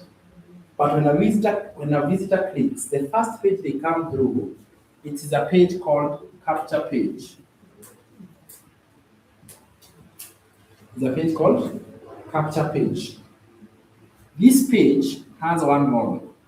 This is how a standard world-class website looks like. They find one specific role. They find the headline and the photo. So you place your photo on your website, right? Even the ones that are already made, there is a place where you should upload your photo so that you can own it for the purposes of ownership. Then here, there is somewhere that somebody should be able to enter their email address so that they can access the second page, the following page. They must enter their email address. That is why it is called capture, because it is capturing email addresses. Are we moving together well? When you capture this email address, we are capturing it so that we can be able to send an email. That is why we are capturing the email address so that we can be able to send a what?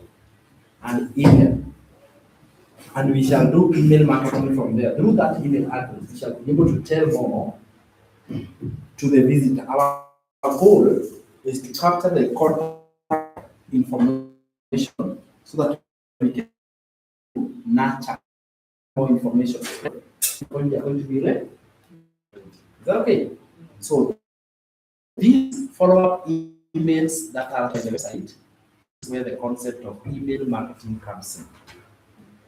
Email marketing. So you find emails are sent, and they are sent by the website. How? On day one, an email is sent. On day two, another email is sent. On day three, another email is sent. You don't have to read the email. And this email sending, it will continue for the next 30 days. Have you ever wondered when there are some emails you receive on your email regularly? Yes. Do you ever ask yourself, what You make your phone flow. Yes. So that is what email marketing is all about. It is a way of communicating with the product continuously. After the first page, the customer goes to be called the video. It has a video. So we call this the video page. And what there is actually a video. You see, this one is helping you a lot because now that video is explaining. You see now you have acquired a package. So to help you to sell it better, you have an assistant, a website, which is going to train, explain, talk everything on your behalf. As long as you get the visit, the rest of the work is taken care of. When someone watches the video, they become aware. Now they have more information. Because we don't click links and not after more information. Yeah. So again, after more information, Then they come to the final page. This is why we call it a sales page. That's what we call it automated. Kutoka step 1 to step 2. Kutoka step 2, step 3. By the time someone is reaching at, now remember the visitor. By the time anafika sales page, they are informed, they are aware. Okay? And now what will they buy there? The digital product, isn't it? Zile tu zilizochukua. So kama kuna package ya 1400, kama una package ya 900, unauza. 600, unauza. 300, hivyo. So you have your packages here, so someone can be able to go ahead and select. Someone can go ahead and select. That is the beauty of having a digital marketing business. Are you together? Are you together? Yes. And this is why we say here at the sales page, that is why we connect your bank. Because this website is going to be sending money to your bank account. So you have to, when we are setting up the website, I will tell you, provide me with your bank details, provide me with like that. But otherwise, that is how the website works. Nothing complicated. All the copy, the video, every information needed, it is already done for you. So it eliminates any need for you to be tech smart. Actually, the only place you are going to require a computer is setting up a website. Now, do you see why you don't need a computer? Yes. Are you together now? Yes. Now, from there, our main question is, how can we get visitors? Si tumerealize hii ndio kazi imebaki sasa. How to get visitors? Where can visitors come from? Just wanatoka wapi? They come from social media. By the way, how the system works? Tumeelewa? Can I just open one website? Let's open one website here. I show you. Ifungua page ni gani? So, budget. Hawa wanafunzi wangu wa digital marketing, leo sijui kama ni baridi wanasikia kama ni aje. Napiga picha. Sawa, unaweza? Sorry. Nasipigi picha ni hii nataka kuonyesha. I'll show you the guys online how to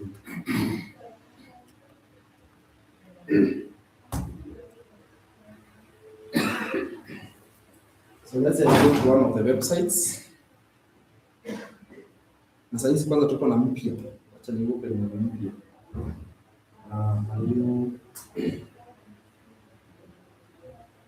A new website.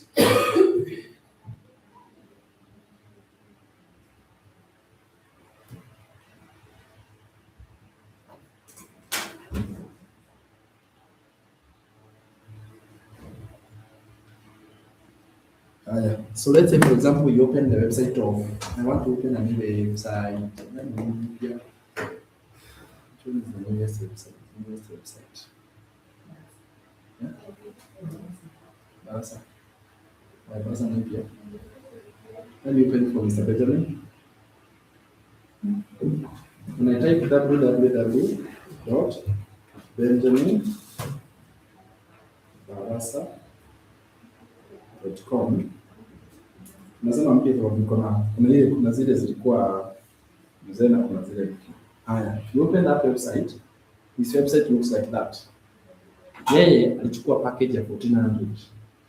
Ako na zote kwa website yake. The first page you come across, ukifinya benjaminbarasa.com, hii page tumesema inaitwa nani? Inaitwa aje? Capture page, isn't it? Even by the way it looks like, ina capture attention. It has the photo of the owner. It has this information. It doesn't have a lot of information. It's gonna brief information, but what you look at it is that here at the bottom, it is asking you to enter your best email. Are you together? Yes. Enter your best email here. So somebody come here and ameandika a brief information. I'm Benjamin Barasa, a high school teacher in Kenya who has ventured into digital marketing to achieve financial freedom and more family time. I'm also passionate about assisting other people looking for financial freedom by coaching them on digital marketing. He has put a little information about himself. He has put his photo. When you come across that website, can you doubt? No. No. It is very clear, isn't it? What are we supposed to do here? We are supposed to enter an email address. An email address. So let us put this one that has popped up for Noel. Then we click this button. When we click this button, another page will open. That new page is called what? New page is called video page. What does it contain? It contains a video. In a video. This lady is the one who has recorded a video. She was the one who built this program. So she is the best person to explain her own program. Product yake ndiye mzuri sana to explain. That is why she has done a video. And the best way to teach something, there are 3 ways you can learn something. Either by reading, either by seeing an image, or by watching. How best can you learn something? Between those 3, reading, seeing photos, and watching a video. That is why they put the best way of understanding something is by putting up a video. Videos is why social media is very popular. Social media is not popular because of anything yet. It is popular because it gives you ability to watch a video. Because a video is able to appeal to all senses of a human being. A video you can see, you can hear, even you can connect, you can feel. Isn't it? When Carl watched my video, he said, Sam must be a genuine person. What made you think Sam must be a genuine person? Could you have heard the same from a photo? I was listening to your videos. Videos, That is isn't it? what attracted me, yes. Yes. Because I got information and more than what I even wanted. Yeah, So I said I have to avail myself and Yes. see this person. exactly. Yeah. What if I had written just once? Wouldn't have come. What if I just posted a photo? No. Videos are the we call them videos is they are very powerful. No. You kweli? Yes. Sababu ni video, smartphone na video.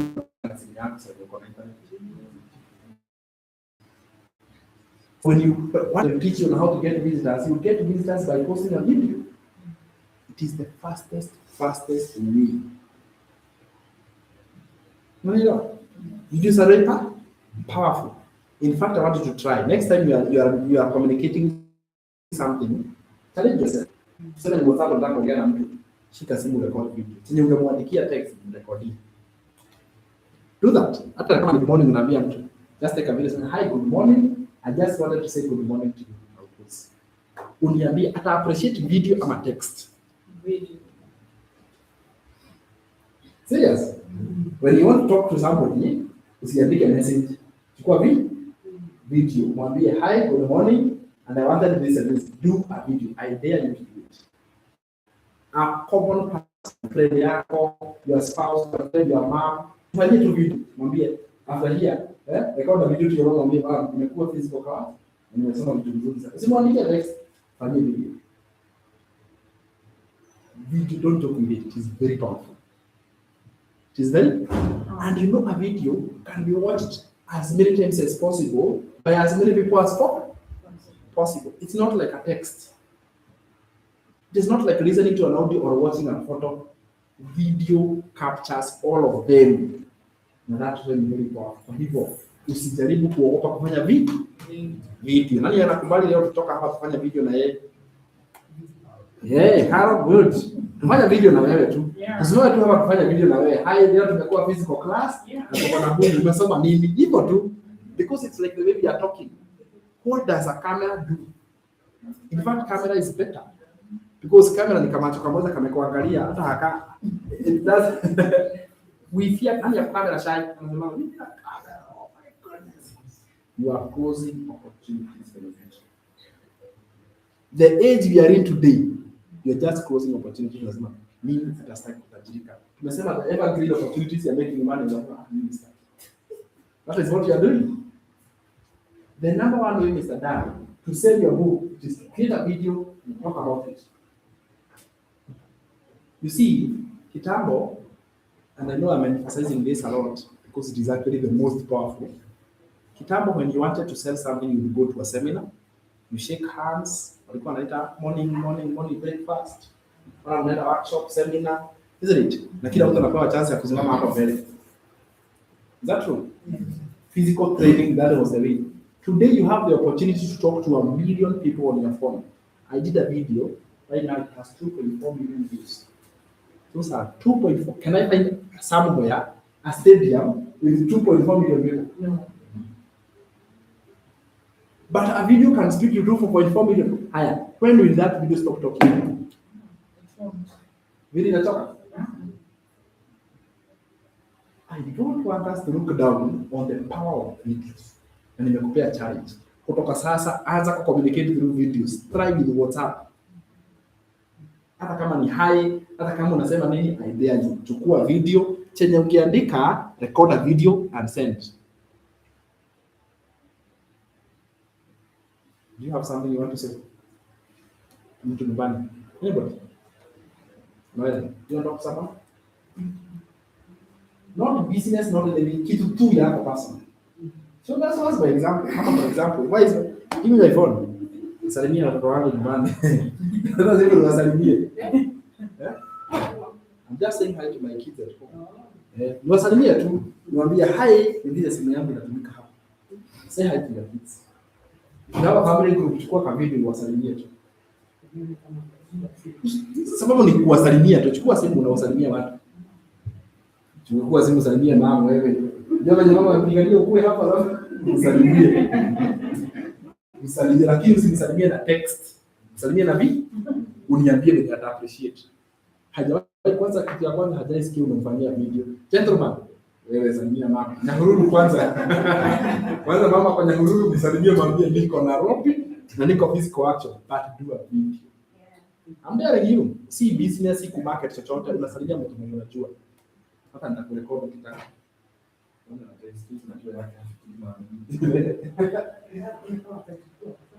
Unafanya video call. Nilikuwa nataka urekodi utume. Usiwapigie. Enda kwa hiyo group. Enda kwa hiyo watu tulikuwa na video. Unaenda hapa chini. Ndio. Ni video. Ndio video hii. Kuna video na kuna video. Ambie. Tell them something. Tell them, hi, I'm in the physical class and I'm still doing digital marketing. Wako wamekupigia. Oh, inapigwa. Hi, how are you? Hi. Good morning. Hi. How are you? I'm here in a physical class. The digital. So can you see me in the class? Mhm. Yeah, we have students like you. Yeah, we have many of us here. Do you want to say hi to my people? Yeah? To digital marketers? Yeah? Fanya video. Yeah? Salimia mtu. Tafuta tu mtu random na msalimie. Susie, my Salimia mtu random. Hebu zia nyuma. Kumsalimia hata uzuri mara 10. You have to make a video and say hi. Just say hi to everyone. Mr. Barasa, watu Western wanakumiss. Kwa videos, fanya 1-2 sentences only na utume. Our teacher is here. Ili assignment. Watu wasalimiane bila video. Hello. Good evening. Hi. Bye. Zinasikia kusalimia mama. Si usimpigie. Hi, Baba. Nicole class, digital marketing. Can you see me? You can see my colleagues. This is the way to go. I don't know where I've been. Cheers. Watch me in 6 months. Watch me in 6 months. Watch me in 6 months. Alice. Salimiana na bana. Enda ana friend hata nani, enda tu kwa WhatsApp na msalimie. Hivyo tu. You see, they will not judge you. Sababu unawasalimia. Gentlemen, mimi na kwa nataka kusikia base na sisikii Barasa. Kuna wifi.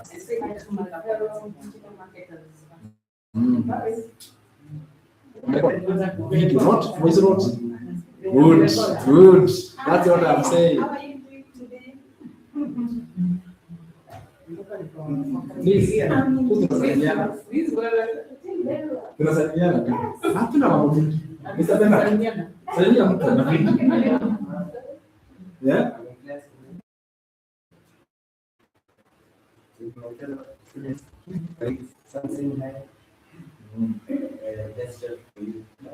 Very important. Say 2-3 sentences. Madam Joan. You can do it. You can do it. Alice amefanya. Do it. Afanya Joan. Sika kwa gala. Yende. Good.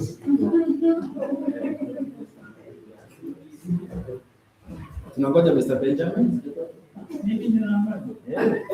Hii ni assignment ya darasa. Kila mtu anafanya assignment. Ukikuja darasa unafunza, unafanya homework. Kwa nini unataka kufanya homework? Utapata F. Nani anataka kupata F?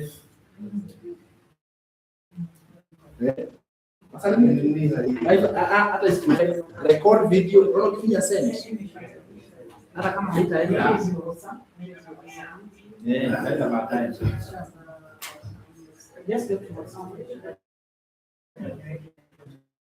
Do assignment.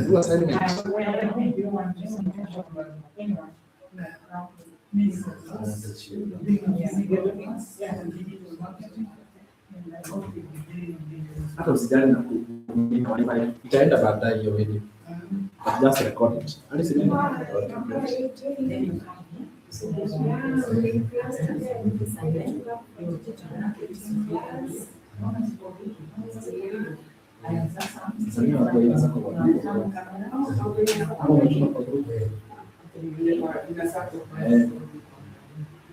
Hi guys, I'm going to physical on the day.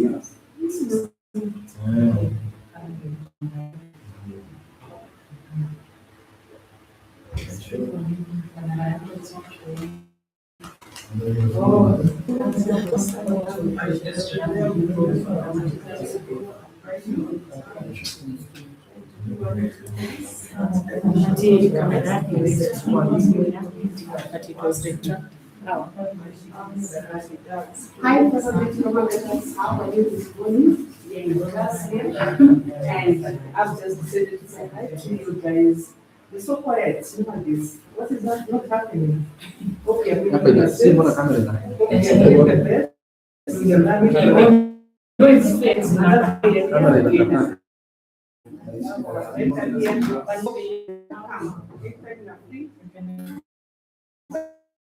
handwork is on every day. And And that's what you, just saying, yeah, speak something. so, Iko sawa. Sasa digital class na digital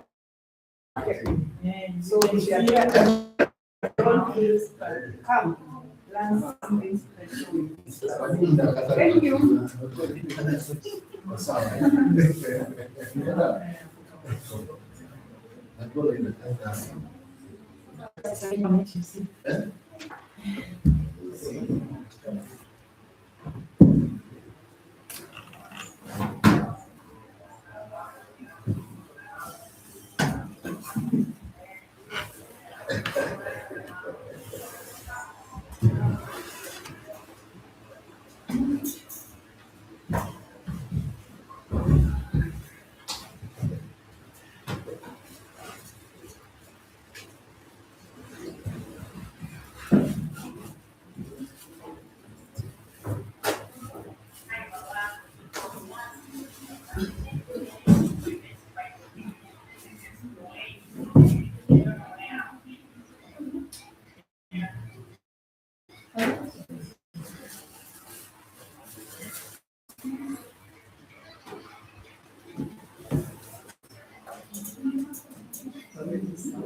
instead of saying hi, Oh, so good morning. Is it afternoon? Or you're just going to take a break? So we can just do something. We can relate. We're just going to take some of it. So my name is James. And I'm going to say I'm a 50 plus mom. And then that is my slogan. I'm happy to say that being 50, it's good. It's a good age. And I'm happy to have known them. So I'm very now before our coach comes back. So 6 months ago, actually, so 6 months ago, I was seated there. Just as we came today, yes, he said, yeah. I started I am my digital marketing 6 months ago. So I'm 6 months old in the program. And so far, I can say it's so good. So why? Why? Because I know everybody comes here and have a big why. Why came to this class? So I came here with a very big why.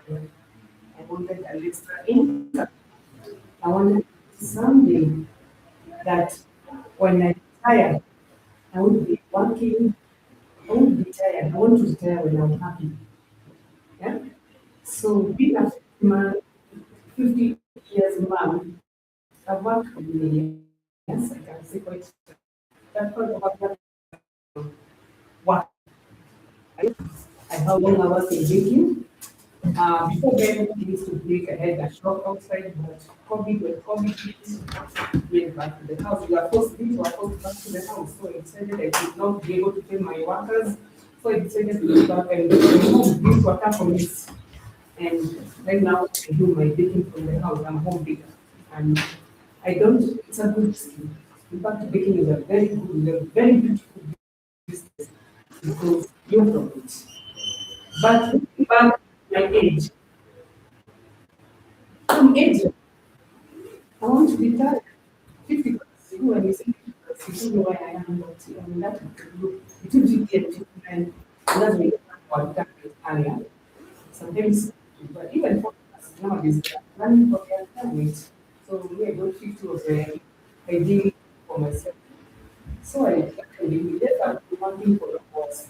See, presidents, sometimes they have orders. I'm working all by myself. I tried it on my daughter, she gave it, but she said, please work. This is yours. She learned, she has a skill. During the COVID season, she told she went to a class and learned the skill so she can pay you. But she told me, "Mama, this is so this one is my so I could do it all by myself. Sometimes I start alone, my legs ache. Eh? I wake up very early in the morning, deliver the to be done. I'm doing one. So sometimes it's hectic. And it was stuck.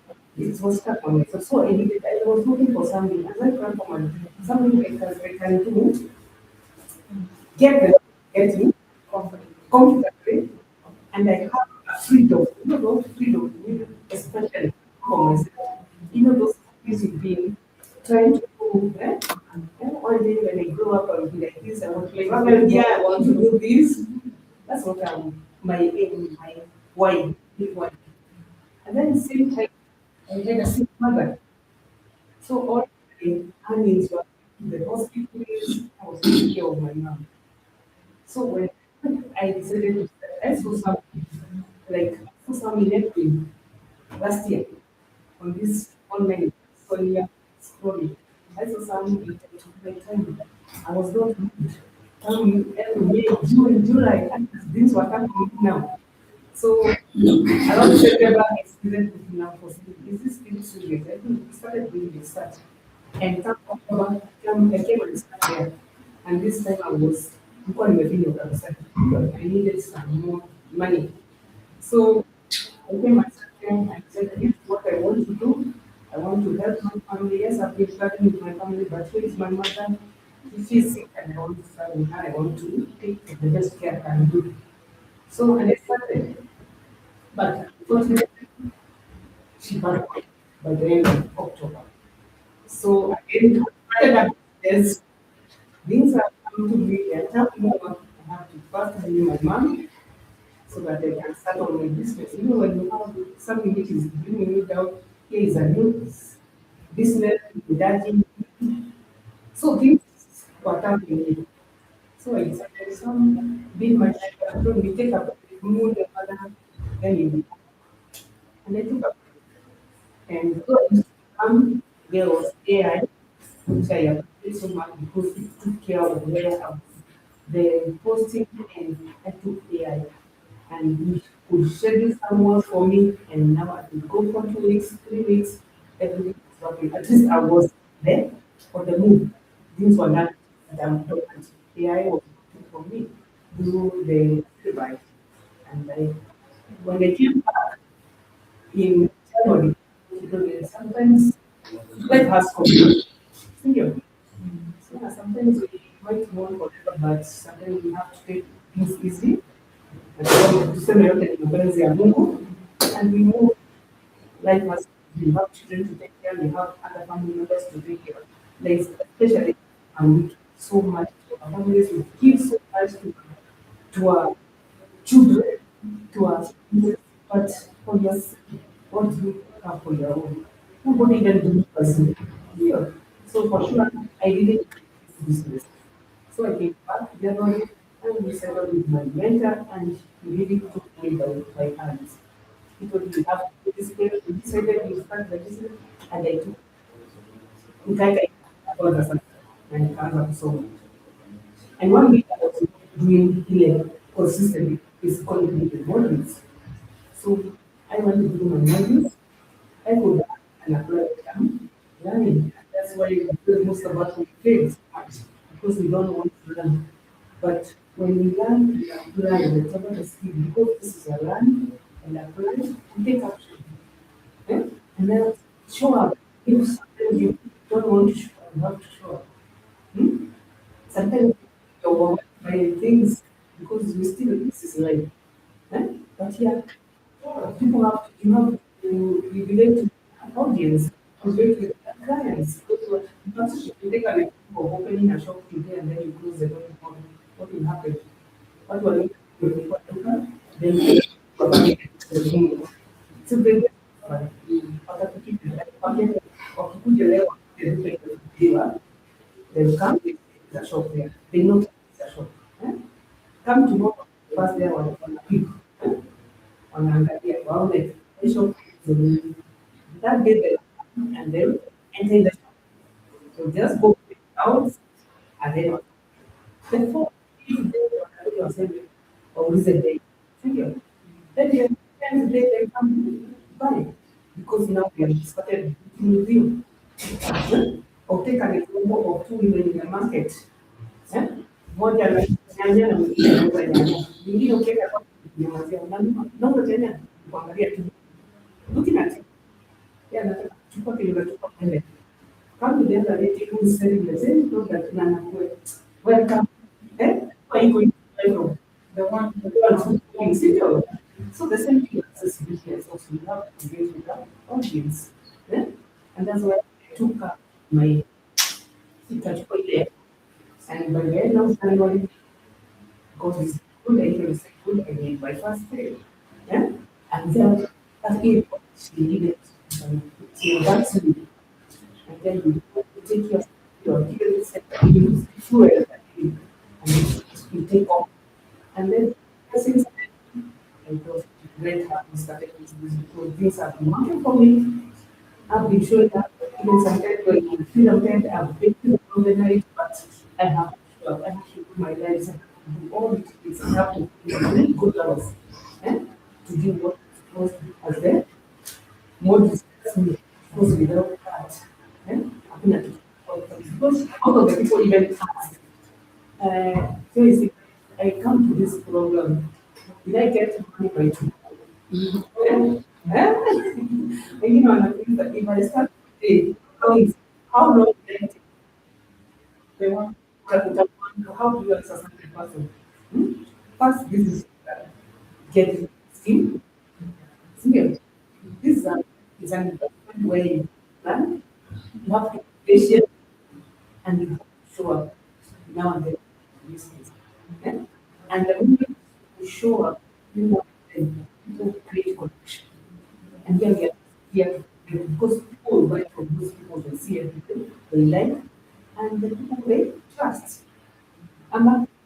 Sio na shop you kwenye sio la bado ukiwa unataka kuongeleza hilo na but people show and insist by but here you don't you just going to show up and here there is no perfection which is needed. Hakuna venye utaenda sipata kwa kuweka kufanya nini where can they this one just go teach people who are in the country Gambia they make just the resource. I think it was in 2 months out. Then she teaches, you connect with him, and then you come. You do your research, and you come in, meet with him. She doesn't have to convince you. It's you. Say, make your own. So we did it, and we don't do it because for me, it was so bad to me and I was thinking that this is, I'm not here to hype you, but just do my real story. So far, this month is better than I. This is so unless there's any question, I can answer. Have you brought us some cakes? Cakes for your for your no today not a come here. So you when you associate yourself with something, you feel you just want to be around people. In marketing, what you're big. No, what I did. Okay, that's a very good question. And I said, I wish I had started my digital marketing, those things. It's because they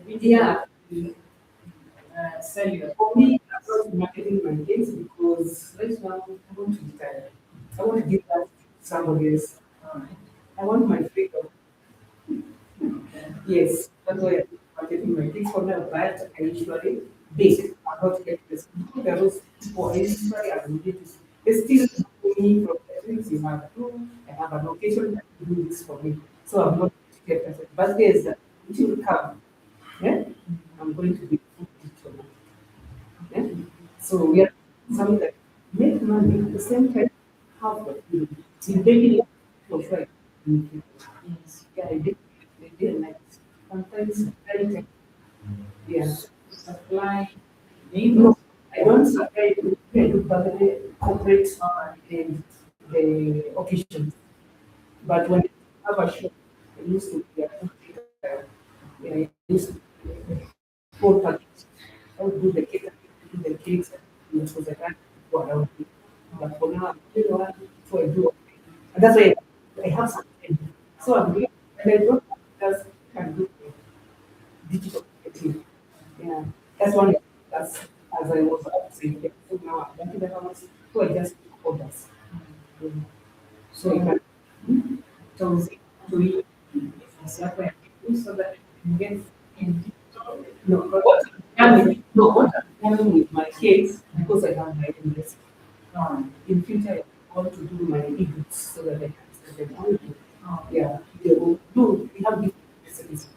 Yeah, people, everybody has a different, but you just, how you make your cakes, how you do your donuts, how you do your, yeah, how your, so I put that just in my ebooks, so they can get it to the kids and digital. Yes, that's what we need to do. Record will be another stream of for me.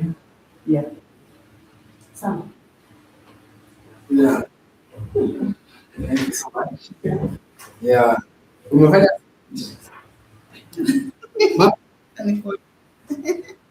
Nimefanya, nimetuma but Hmm? it's not.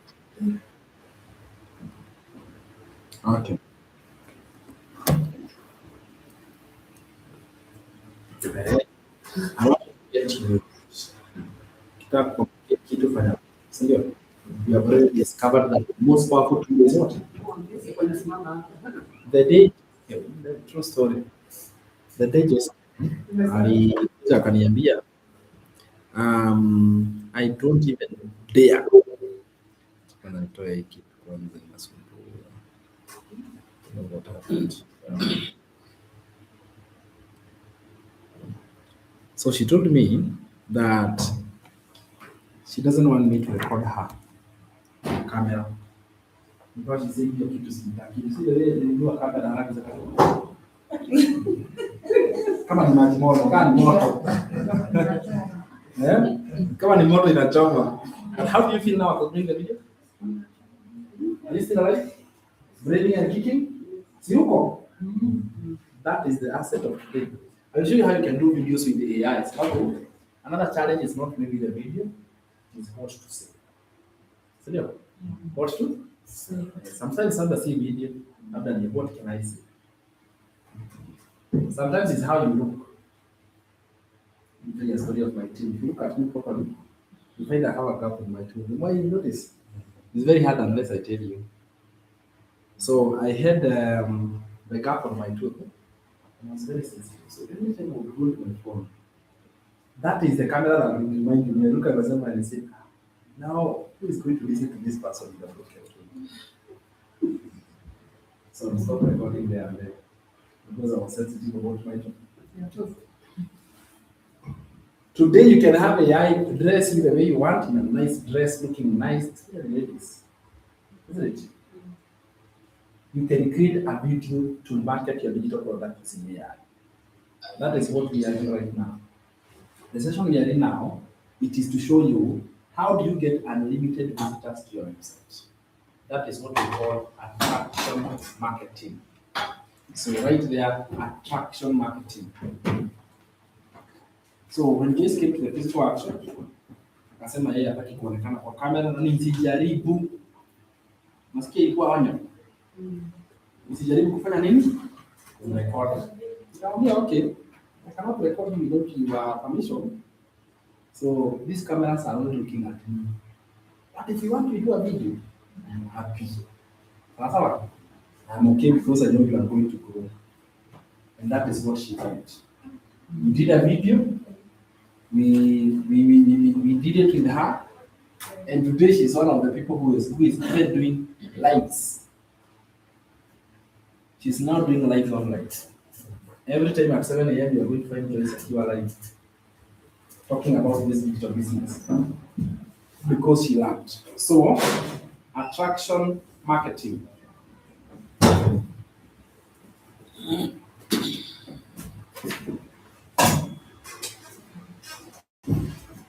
Attraction marketing. This is how you attract customers to your digital products. Remember, we are not in a business to chase friends and family to buy from you. So this digital business, we are not chasing friends and family. In fact, you're not supposed to do it. It's not recruiting. Recruiting means you bring your friends and family, isn't it? But here we practice what we call attraction marketing. Why? Because we have what we call the World Wide Web, the online, the internet. It has so many customers. Imagine come a TikTok. You can have 5.2 billion users. When we talk about customers, there are so many. Facebook, it has 5.6 billion users. The people who are using on that platform, there are so many. So all you have to do, number one, identify. We also have a platform called high traffic websites.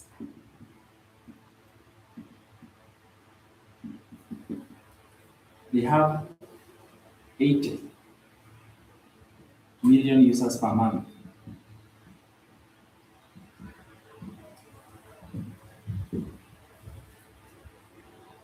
So the steps you are going to take is this. Step number one, choose one platform.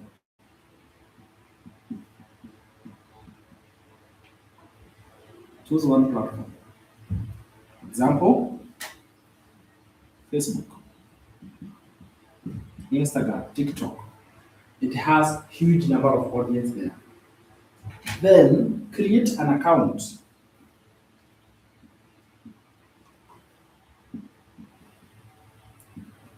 For free. Because it is free to have a Facebook account, it is free to have a TikTok, it is free. Link your website. Link your website. So that the profile or the social media account you have, let it have social media connected. So link your website there. It's going to be your shop, so make sure that you link the website. Once you do that, what you do from there is now you come here and now you do what we call daily income earning activities. Daily income earning activities. These are now the activities that you do on a daily basis so that you can generate more income and you can be able to grow even more. So we call them daily income earning activities. These are the ones you'll be doing on a daily basis. So you do them every day.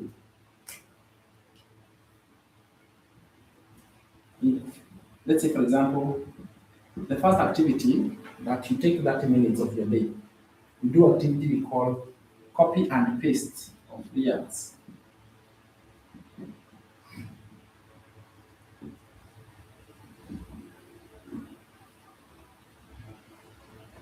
Copy and paste of ads. The other activity you do for 30 minutes, create and post a video on your platform of choice. The best thing about this is that you are taught how to do it before you do it. And there are 3 types of videos you can post. 3 types of videos. Number one, you can post the one that is faceless, where you're using AI.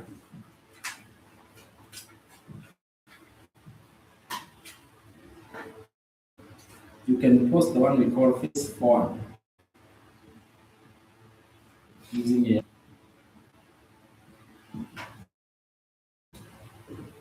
a post face forward recorded.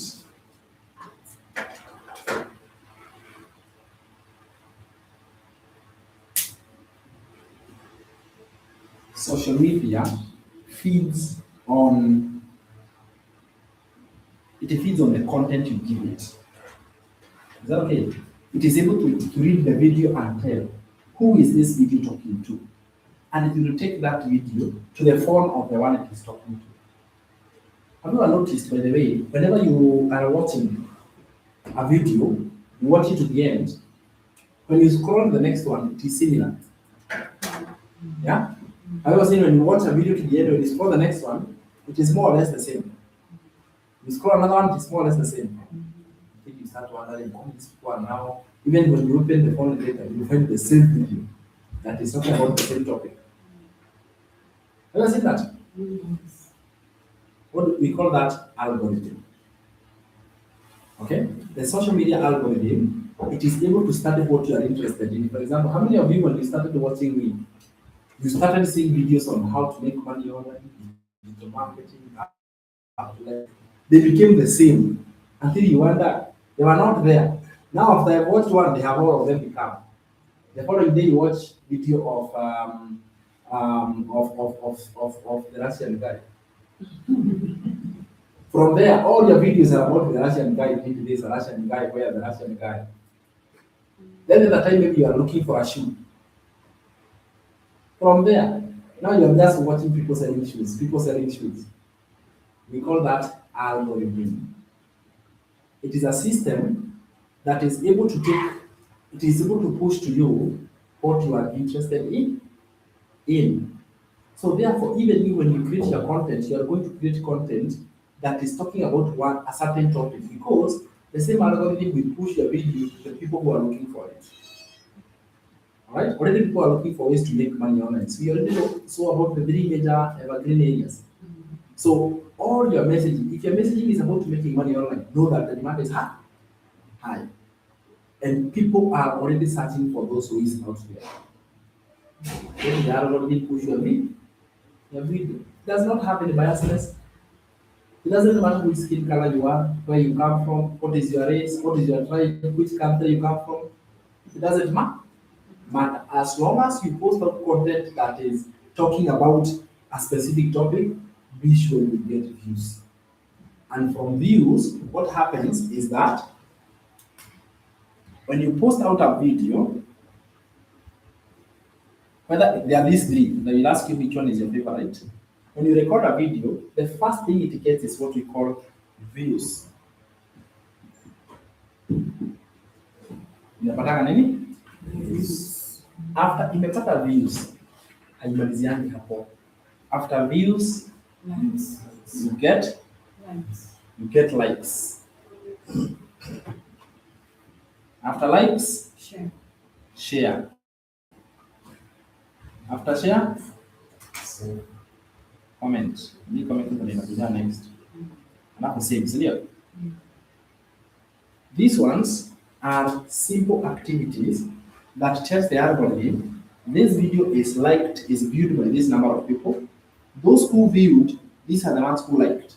And you cannot have, for example, you can have views are 1,000, likes can be 800, shares, actually comment is the one that comes before this one. So comments maybe 300, shares 100, save 50. But all these activities have not brought money into your bank account, have they? They haven't. We need to go to the point where they will click on your website. So all these activities, what we are interested in, let us call all of them views. So many views. So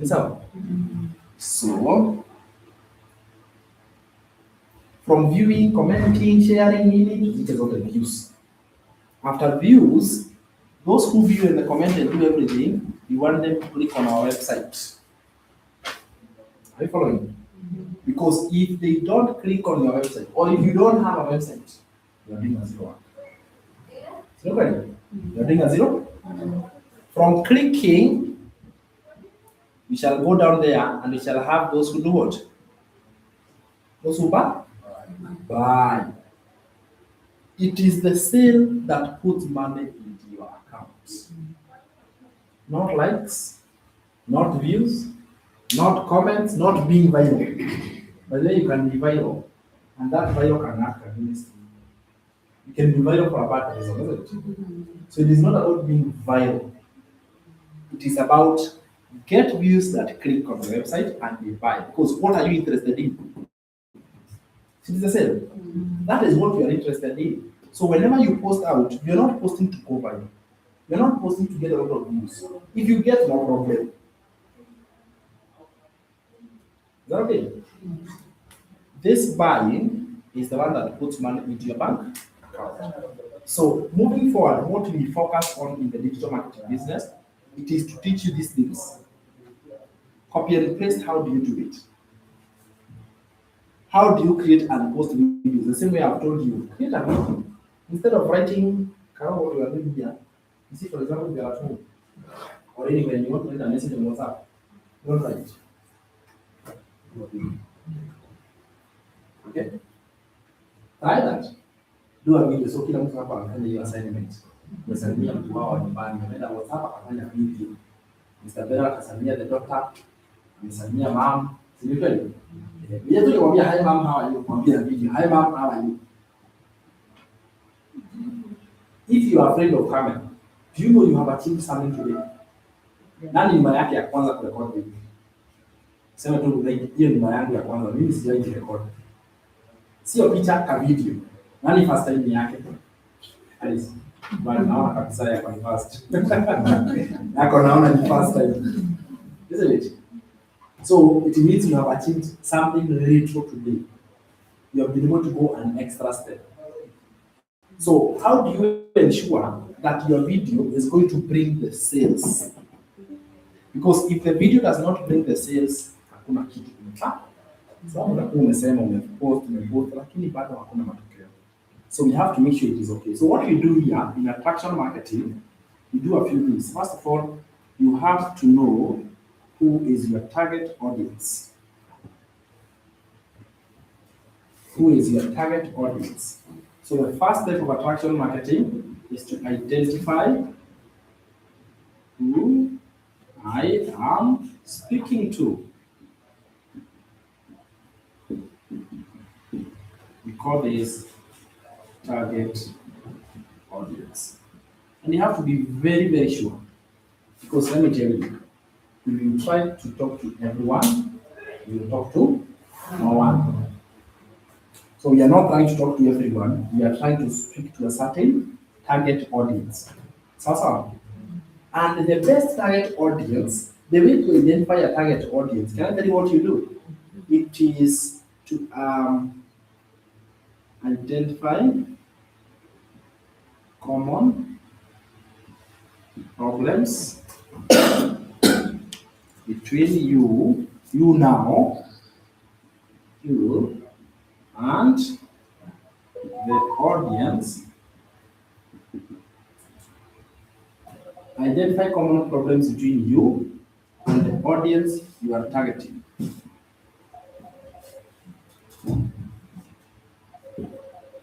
And speak about them.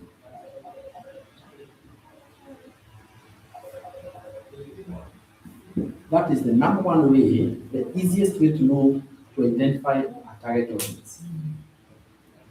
You may not resonate 50 plus marks, but this can resonate 50 plus because you can speak to that age group comfortably. Is that true? Ni wale tulikuwa tunaita mates, classmates, yani ni wale watu tuko level moja. The best target audience is an audience that you are in the same level. Nikwambie ukweli. The best target audience is a group that you are in the same level. This means that you face the same common problems, you face the same challenges, you have the same aspirations and goals in life.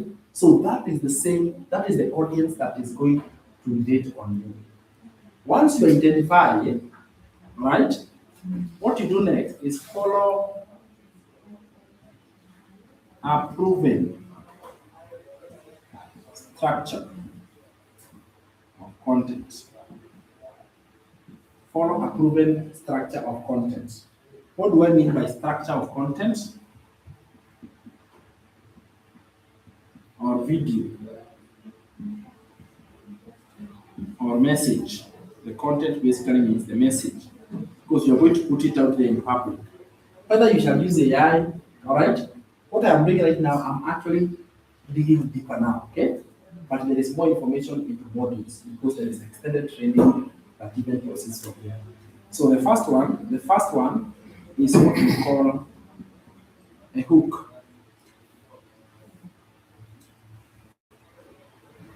So your content has this structure. The one that you do very well, that will guarantee that when you start posting, you make a sale, it must have a what?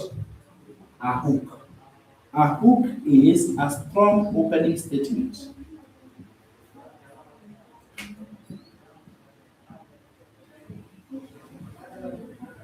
That grabs attention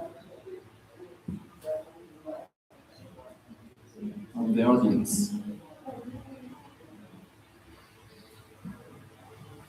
That grabs attention of your audience. That is what we call a hook. A strong opening statement that grabs attention of your audience. Once you have mentioned the hook, the second thing you share is the story. Right? The story. This basically means more details and more information. More details. More information. Or we can call it description. This is all information that follows the hook is called a story. It is not necessarily story the ones we know when we are growing up stories. No. It is everything that continues. So you find, for example, you come out with a strong hook. And the good thing is that the program provides you with good hook, so you use them. Right? A hook is a statement that makes someone to be more curious. That is what it is. A statement that makes someone to be more curious. That statement leads to a story. The story is now the information. And listen, whether you're doing content, whether you are doing AI, the structure is the same. Once you have done the story, you go to the number 3, and we have what we call to action. Call to action. You see, I want you to imagine this is an audience that are watching your video online. They are watching your video online. They are seeing the video. So what do you want them to do after being curious? Right? Action.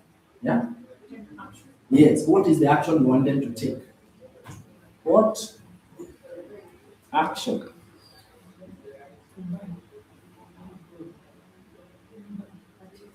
To take. Now, at this level, you cannot say purchase. At this level, you cannot say purchase. If you say purchase here, you are going to mislead. Yes, your intention is to purchase, but you cannot say purchase. Because one thing you understand is this. The audience that are watching this part, we normally refer them as cold. We refer them as cold. It is like meeting somebody for the first time and asking them for the hand in marriage. Right? Asking somebody to purchase is you meet a lady for the first time or a gentleman and asking them for a hand in marriage.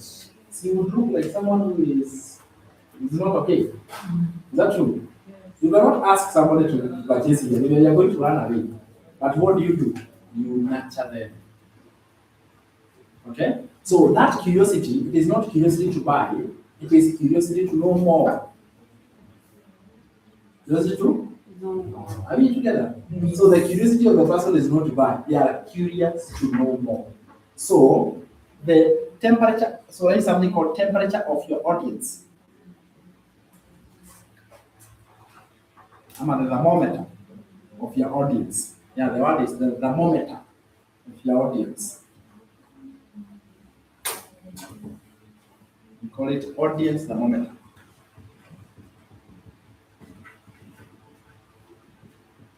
The audience thermometer is like this.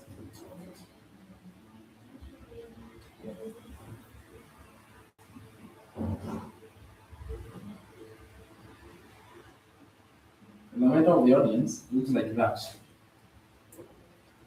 And then it's divided into two parts. This thermometer here, we call it cold audience. This is warm audience. And then we have a very small part here which we call hot audience.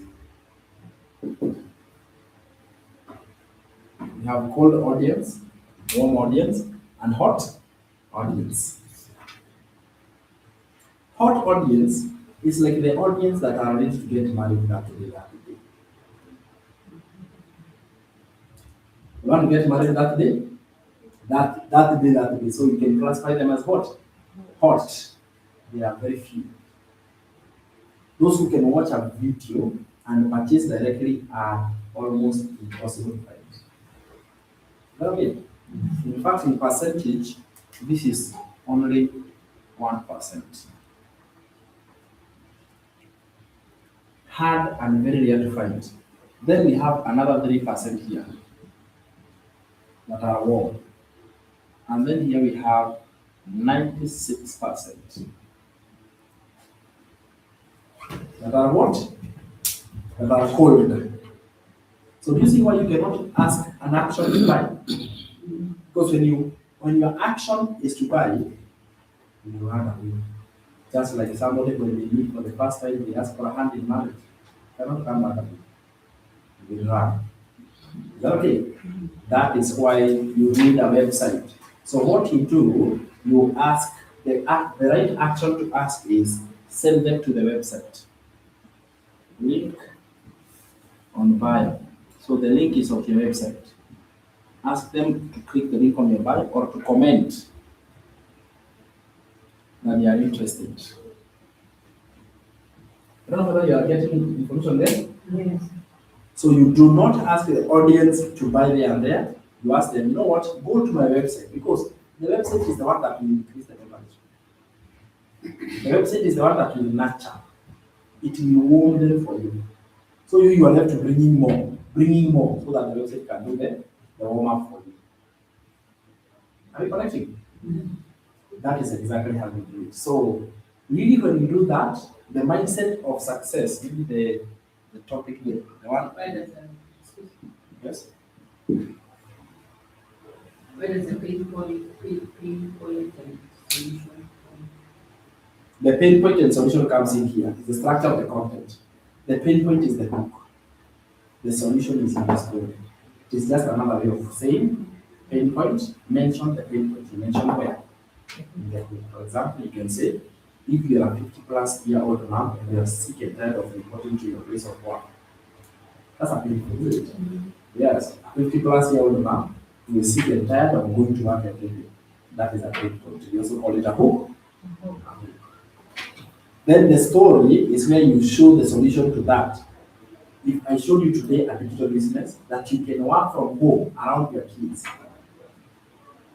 you see that I have covered the solution. The hook mentioned the pain, the story mentioned the solution. When you combine those two, now they are more curious to know more. You now tell them what to do next. And what to do next is to send them to the website.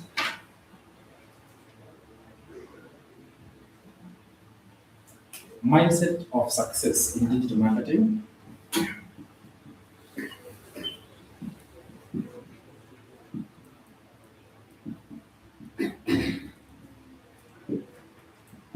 First of all, everyone has chances. In a digital business, everybody has equal chances. That is the first mindset. Everyone has equal chances. So meaning that there is nobody who is more favored in the online space. You see, if you can compare with the physical business, everyone doesn't have equal chances. For example, let's say I went to Global Chini, and I opened a spare part shop. Do you have equal chances with somebody who has been there for 15 years? You don't have equal chances. But today you can start a digital business with somebody who has been there 3 years and you are earning the same even more. Because everybody has equal chance. The internet space has no favoritism. It is your individual effort that counts. That is the second mindset. No favoritism. Your effort is your reward.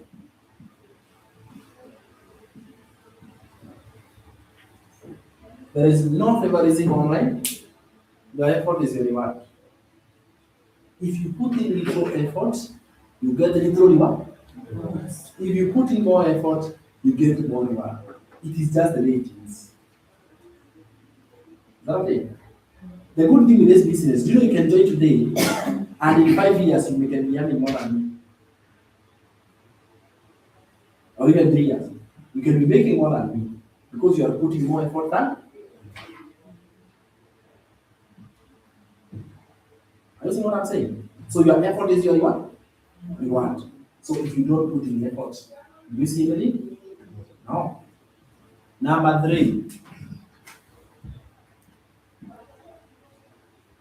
It is not a get rich quick scheme.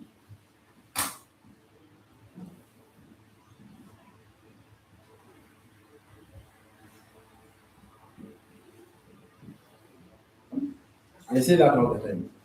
It is not a get rich quick scheme. Meaning that since it is lifelong and it is a good business, get rich quick does not mean you cannot make a lot of money in a short time. By the way, can I tell you one of the months I made a lot of money? Okay? Very short time, but I made a lot of money. There was a month I did $22,400 in 1 month. $22,400. Hakuna hapo kutumia calculator. Unajua unataka kwenda kwa calculator. Enda kwa calculator utaona. Enda tu sio kwa enda multiply. But this does not mean it's a get rich quick scheme. So there's a difference between get rich quick scheme and making a lot of money in a short time. This was statement we need about. It is possible. Digital marketing, you can make a lot of money within a short time. A lot of money within a short time. But that does not mean that you will join today and tomorrow you'll be making $22,400. No. So get rich quick means I jump in today and by next week I'm driving Mercedes. You can get rich quick. You are quick. Na hakuna in this world there is no opportunity to make a get rich quick. Get rich quick don't exist. Kama kuna mtu ambaye promise. I know if you have ever been scammed, tell me the truth. You are promised get rich quick. And you fell into it. Because get rich quick hakuna effort unaweka. Get rich quick inakileta yenyewe. When you are scammed, why are you scammed? Yeah, they told me they will manage the business. Business management. Yeah. So I left everything to them. Yeah. Gave them the money. So it was business management. Then they will take a percentage, a certain percentage to themselves. But they took everything. Yeah. Mr. Barasa, when you are scammed everything, you know what was the promise? Okay, the promise was you invest money, and then you trade the money for you, and then you will withdraw, and then there were specific ways of withdrawal. Yeah. And then there is a pyramid scheme. The more you invite guys, the more you get money. So if if I invite you, it depends on the package you take. I get a percentage commission, like affiliates, commission, and then it's added to my amount. And then the more rank you gain, the more money you get. So you could make even 100K per week. And then there was money flowing. And then all of a sudden, people should have bread so that you get more money. Hapo ndio nikasema hapo nikapotea, nitafuta mtandaoni halipati, but there is virtual money in the account. Yes, the hard cash you don't have. Hiyo ilienda hivyo. So we get it, ilikuwa inaonekana ikiwa a big amount on your account. Yes. And if you want to withdraw, it's there. Ipa hii kiwango withdraw, maybe your account is reading $10,000. Unaangalia hiyo sana, hiyo ni Kenya. Siku za kwanza unapotoa pesa, unasema wacha ni-accumulate withdraw rank. Hapo ndio wamekubali. When they give you the money lakini wanakupa ukideposit ina reflect immediately. Ukiwithdraw it takes 2 days to reach your account. And then with the time wakishafanya analysis yao wanaona wako loaded, wanafunga system. Hata zile namba kuna pesa, you call those numbers the number. you see that. So get it quick schemes, isn't it? If a scammer wanted to promise something, you first of all by promising you want to make out of money. At the same time, there is a month I made only $1,400. Similarly, some months are low, others are high. Where there is no one, hata Mungu alisema you put your own sweat. Na hiyo ni philosophy ya Mungu, na haitawahi. Anywhere you make money without working, just do it. The same way you made without working, the same way you lose. Vile ilikuja bila kufanyia kazi, hivyo ndio utaenda bila kufanyia kazi. It is just like that. So what I like about this digital business is that you are involved. Wewe uko ndani. Kwa hivyo unajua process yao. That's how you grow, because this is a long term. The fourth lesson I wanted to mention here for mindset is it is a long term business. It is a long term. It is something that you do for a long period. And look at people who are extremely wealthy. Number one wealthiest people are who? Investors. Isn't it? If you are an investor, can you make money faster? Yeah? No. An investor? Slow, you wait. It's long, isn't it? Real estate? Real estate is? Long term. Long term. True wealth is built on long term basis, not short term. You see, that mindset prepares you. You understand? That mindset knows that I am not looking at tomorrow, I am looking at the next 5 years. When I joined this digital business, I knew about that mindset, and I told myself, I have given myself 1 year. I did not quit my job until 1 year, but maximum 1 year. And I am going to give it my best. In other words, I am going to give it my best. I'm going to give it my best way of learning. But I'm going to do everything that I can. We are in a class, and I'll call you later. So what happened is that you are able to. It's a long-term business, and what you do, you think about it from in long-term terms. Every day you're growing, every day you're becoming. Even when you make $30,000, I have somebody who in the month of March, he made $30,000 in Kenya in digital marketing. Sorry? As evidence. Sorry? I invested this, they made this. Yeah. So you invested 870. Down there.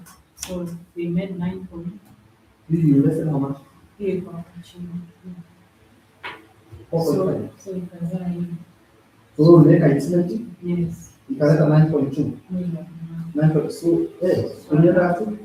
Sasa walikula yote. Lakini And they were trading when nikiona, so it was management.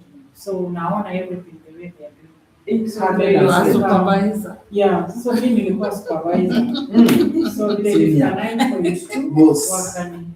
CEO, umefunga mkono ili kazi ifanyike.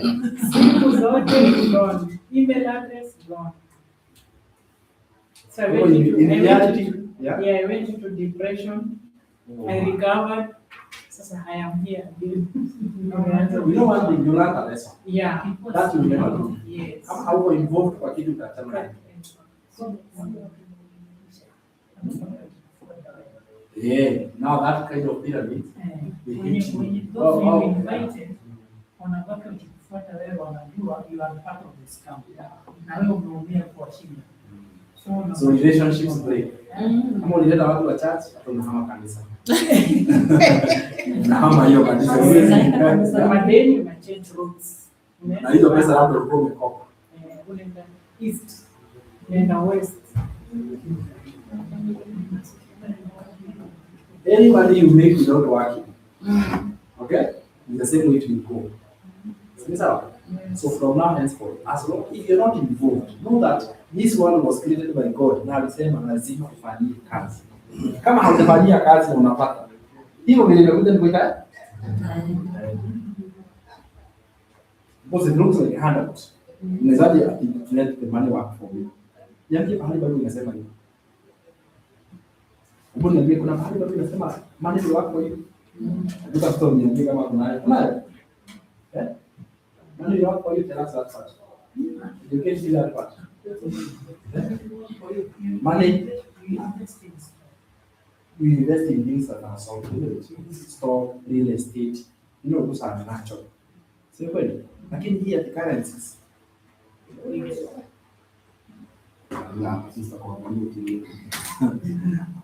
Be somebody who is actively involved in the digital business. Be actively involved in what you do. So, I want now to share with you. I hope you have learned a lot. Yes. Honestly, there is a lot to learn. Here is scratching the surface. I was awarded as the best digital coach of the year. Did you see that? I got nominated awarded as the best digital coach of the year. And what I'm proud of is that a company just noticed. You know what? Many people are talking about making money online, digital business. But at least we have found someone who is actually teaching the real thing. It may not be sweet. Okay? But it is good because it gives you the reward. So I want to show you exactly how to start right now, because the only way you can value and you can get value from what you have learned today is by starting. Is that okay? If you don't have an action plan, you don't have a website, you go back to like, where do I start? So I want to show you exactly where to start. So I want to show you all the packages and all the programs, what it comes with, everything, so you can have the actual details on your fingertips. So we have 5 programs. I'm going to give them by names. Programs. Maybe I write, because it's going to fill the whole of this space, and then maybe you can take a screenshot or turn your book and operate it the other way. Come on, back and go. So the programs are 5. That's a little logo, the launch pad. Blueprint. Mastery. Legacy builders.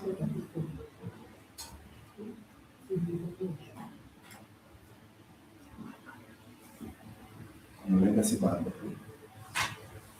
All right. Yeah. So there are 5 of them. 1, 2, 3, 4, 5. We start with the number of modules that you can go to access. In that modules, the number of lessons that you can access. Launchpad comes with 44 lessons or modules. Blueprint has 75, so you will be learning.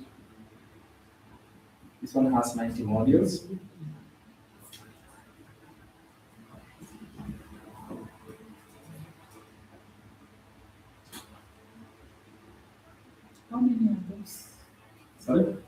launchpad iko pamoja na hiyo blueprint au blueprint kwa peke yake. Hii launchpad iko hivyo, blueprint iko hivyo. So this 75 is additional 44. That is the master.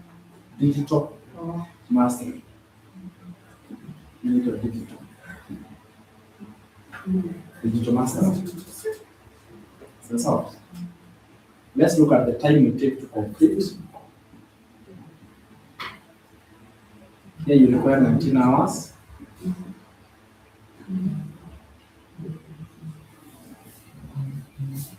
Five hours, 36 hours,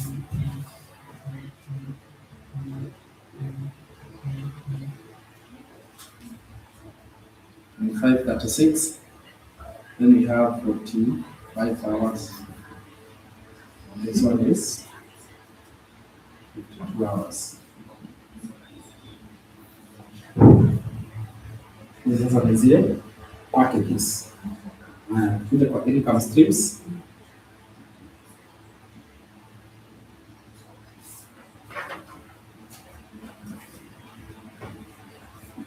The stream of earning, the package in year one, that is $100. This one is $200 and $300.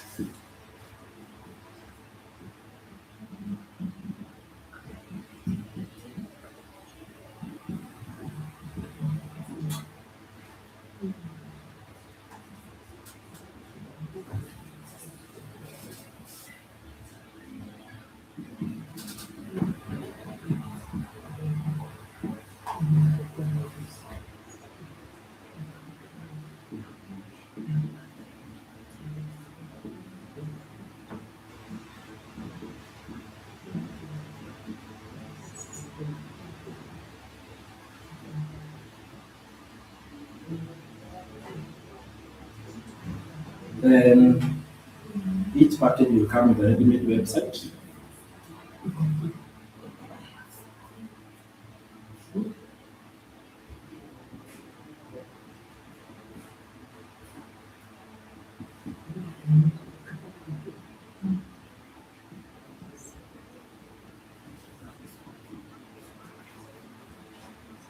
So each package you get a ready-made website, and then you get mentorship. So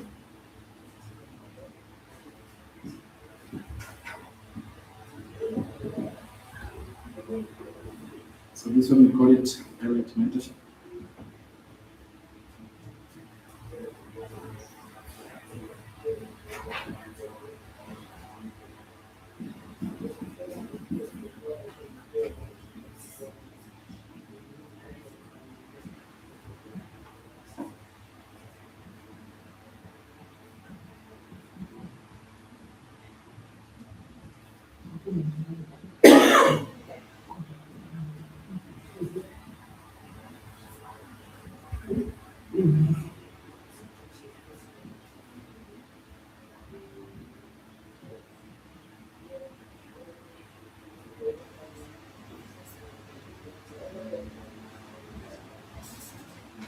The one is called VIP coaching.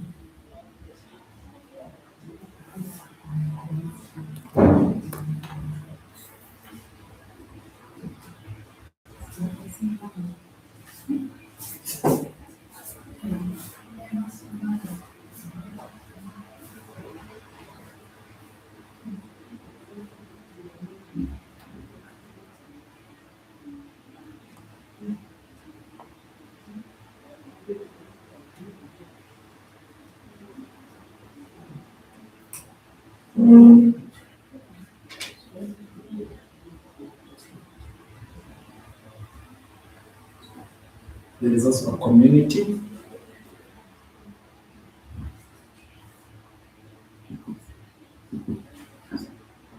So here you in a community called Elect plus BGC.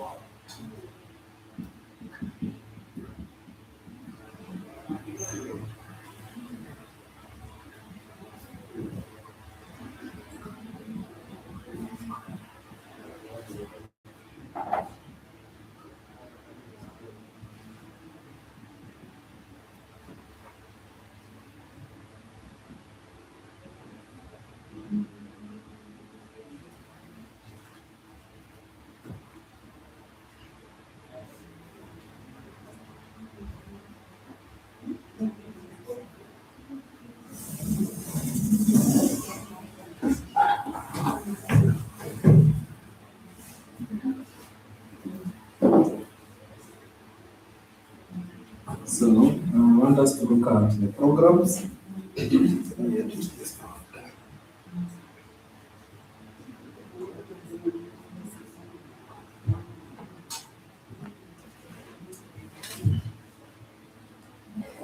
Just creating space.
So to join the package now, this is what is needed. You need to join the program.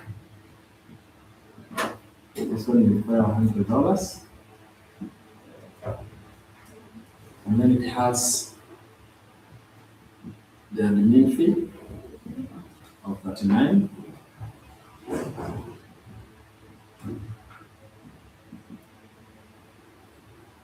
This is the main. The main is the name of the website. And then you have the ad.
Yeah, DGC, Digital Growth Community. Yeah.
So there you go. And this package here, I escort you with a brand new laptop. So you can write there here. You get a brand new laptop. VIP? Sorry? VIP. Yeah, VIP. VIP members, when you invest, you get a brand new laptop. Sorry? Sorry? 1 minute.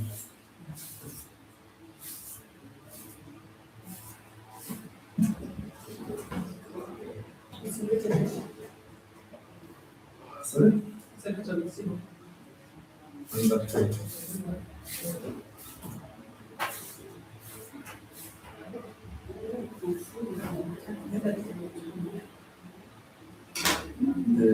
That one is on the page.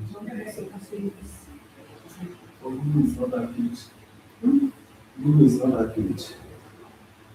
Google is that page. Google has been advertisement for the last 1 year. That's not Google Forex Exchange has been 129 for the last 1 year. Current exchange is 135.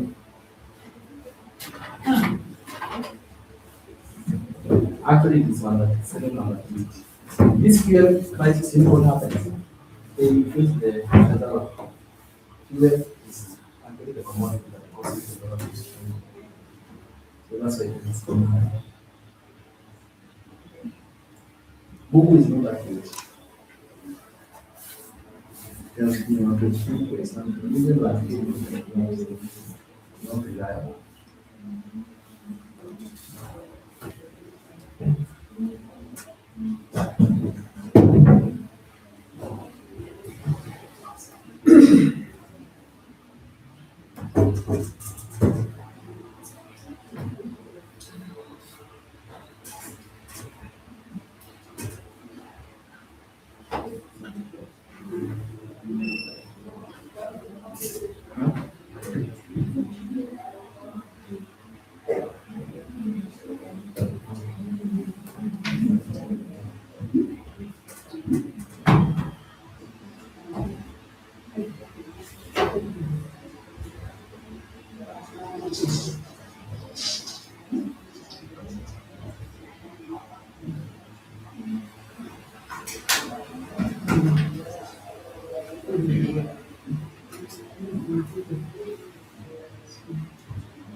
And is it okay?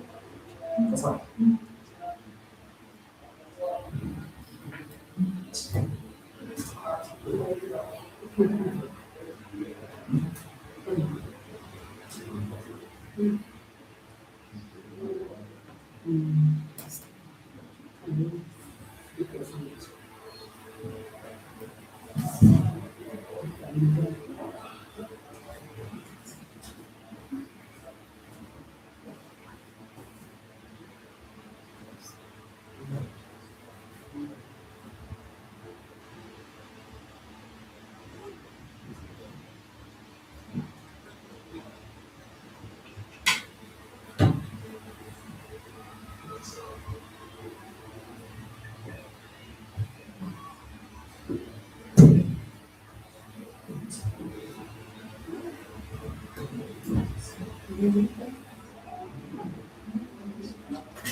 The knowledge can be up or down, so but the actual dollar is, so you are able to choose which package so that this information can be relevant even after the beginning.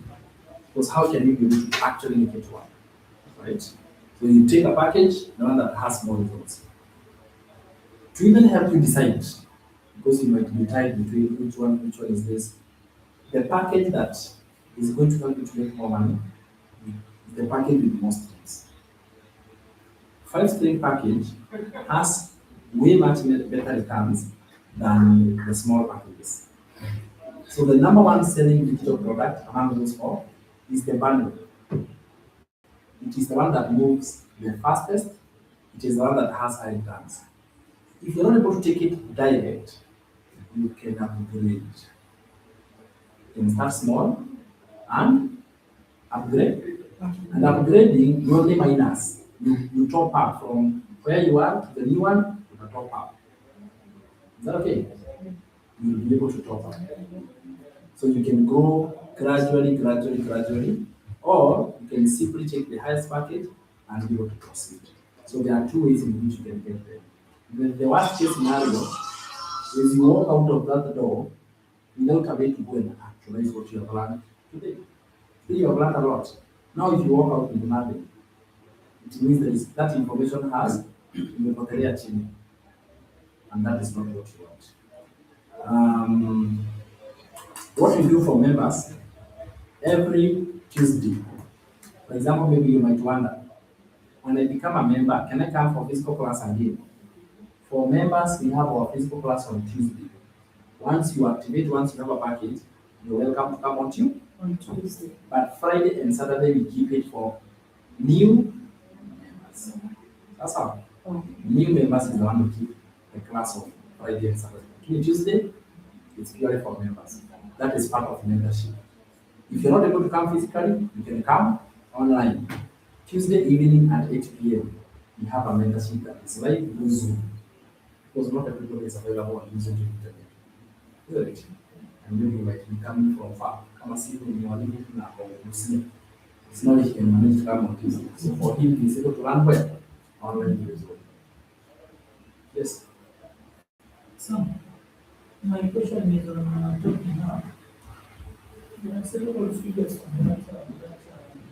So when you're talking now, for example, from a blueprint, we are going to digital master.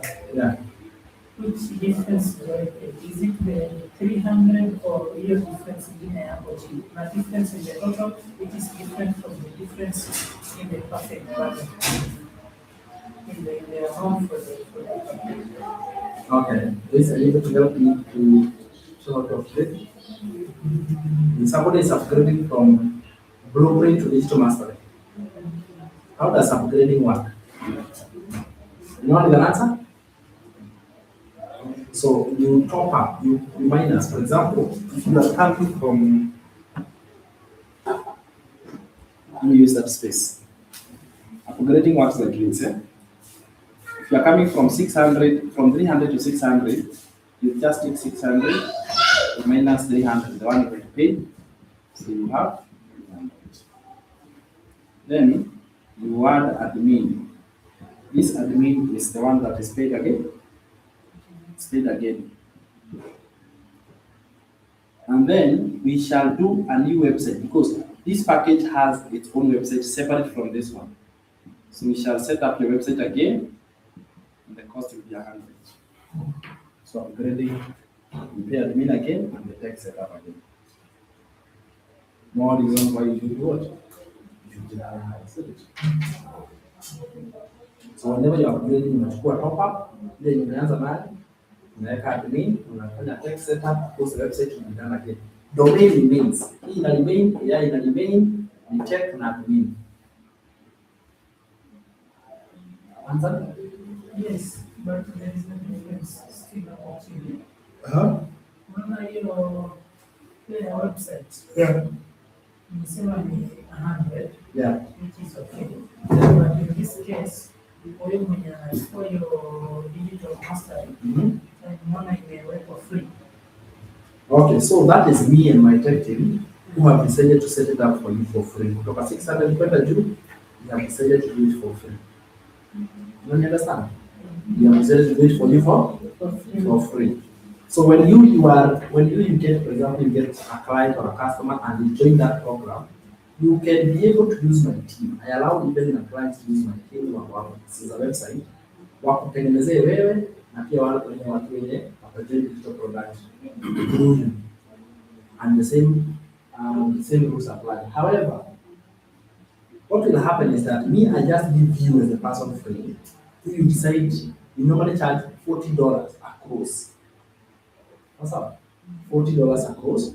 Kama ni ku upgrade, unaenda $100. Normally that one is negotiable. Alright? It's more negotiable. You can negotiate.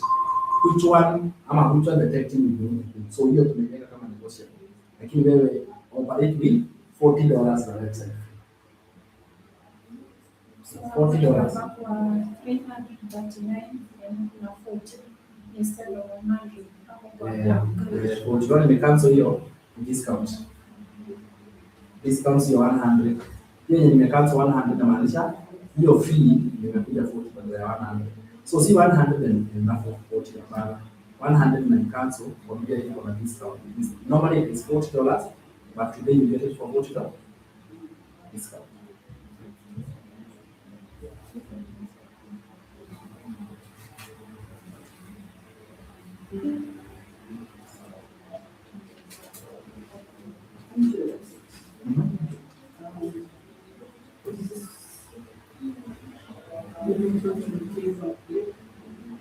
So, for the members who are already there, a new website has been built.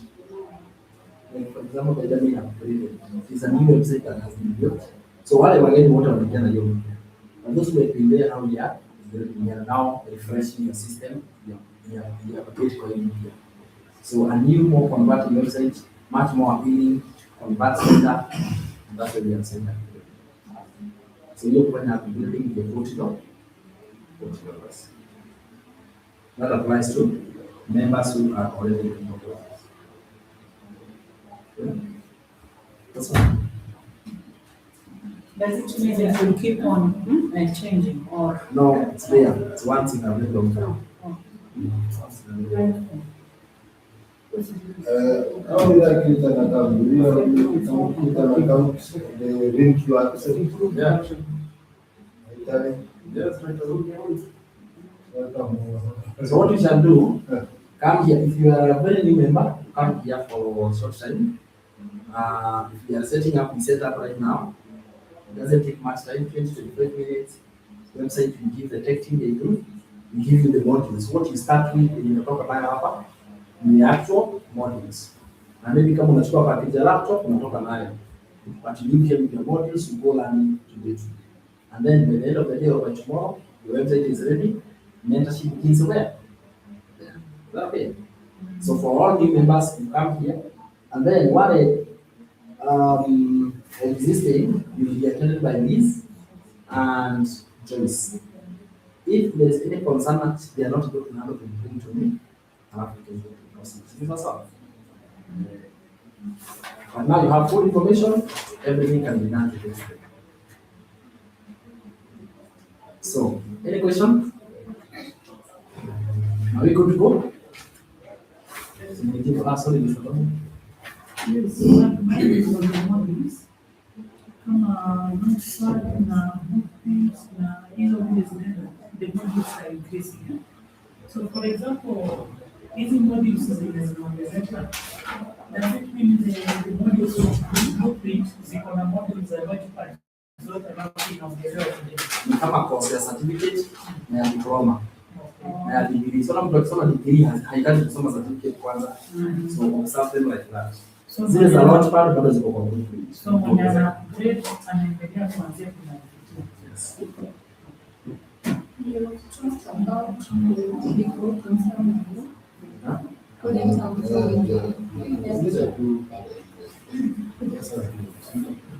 So, this one is a business where you are selling. We don't say recruiting. So it is not really recruiting. But I don't know how you understand recruiting. For me, I say, when you are in this digital business, you have your website. What you are doing is that you have sold an digital product. You have not recruited. You come out, you go to a shop, and then you buy something. So you have bought something, you have not been recruited yet.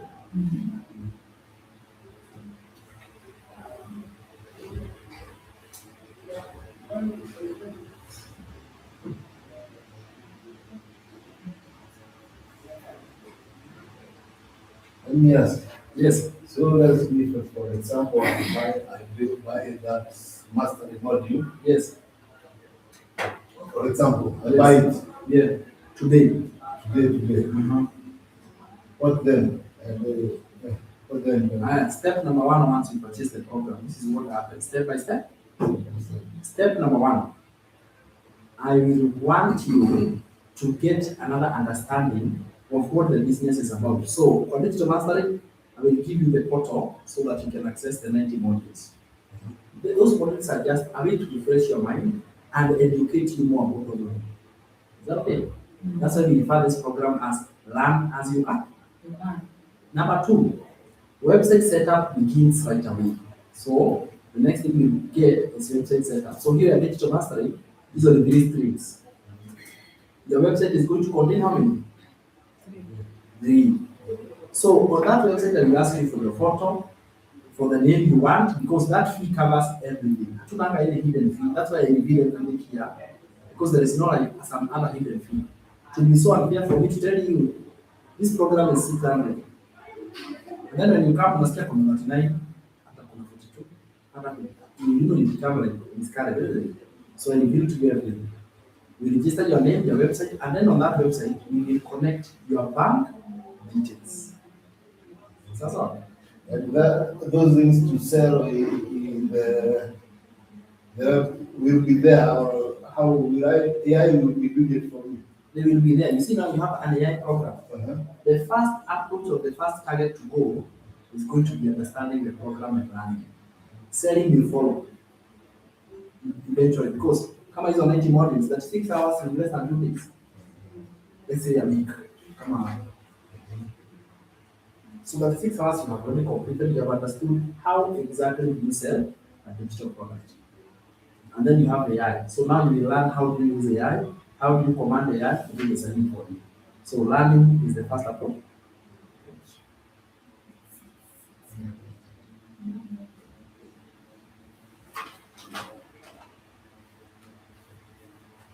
Those hours I will be running by myself. You have your own portal, your password, your username, Uh-huh. start off right away.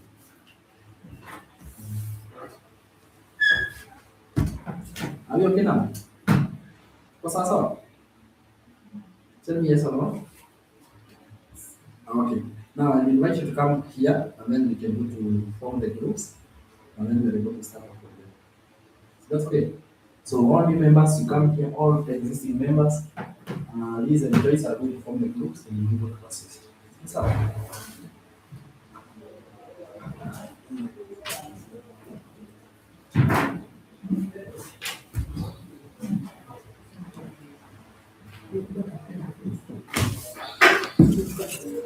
Atuulize sana.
Even your master. We are okay. Give us your hey, we are to show people.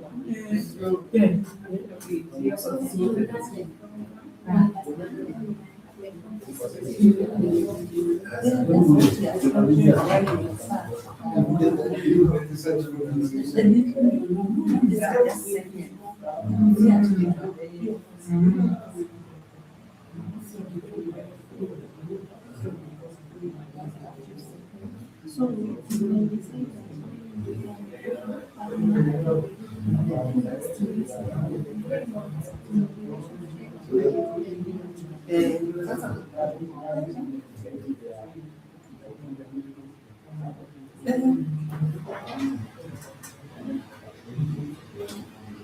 Hata pale Kuna zile na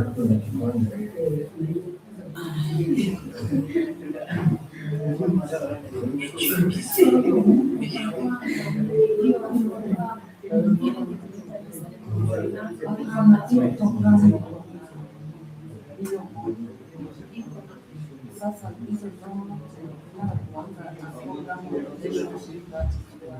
but this one we are aiming master itself. So yes.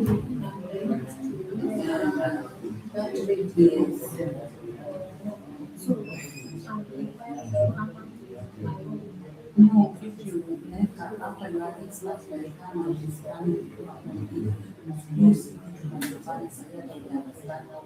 So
the market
Because I was traveling, so nikamwambia site hiyo because I had not known what kama mimi na huyu na Mungu sasa.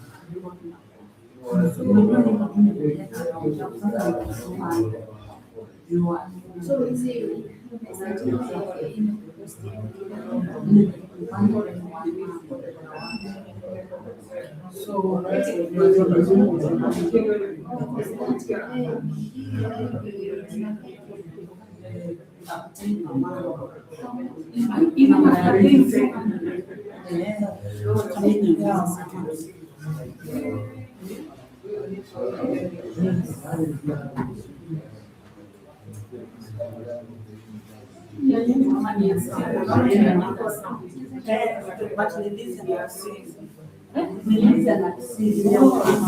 Haya, karibuni.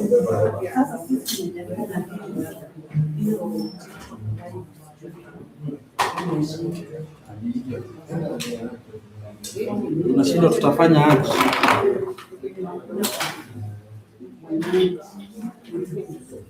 Sawa.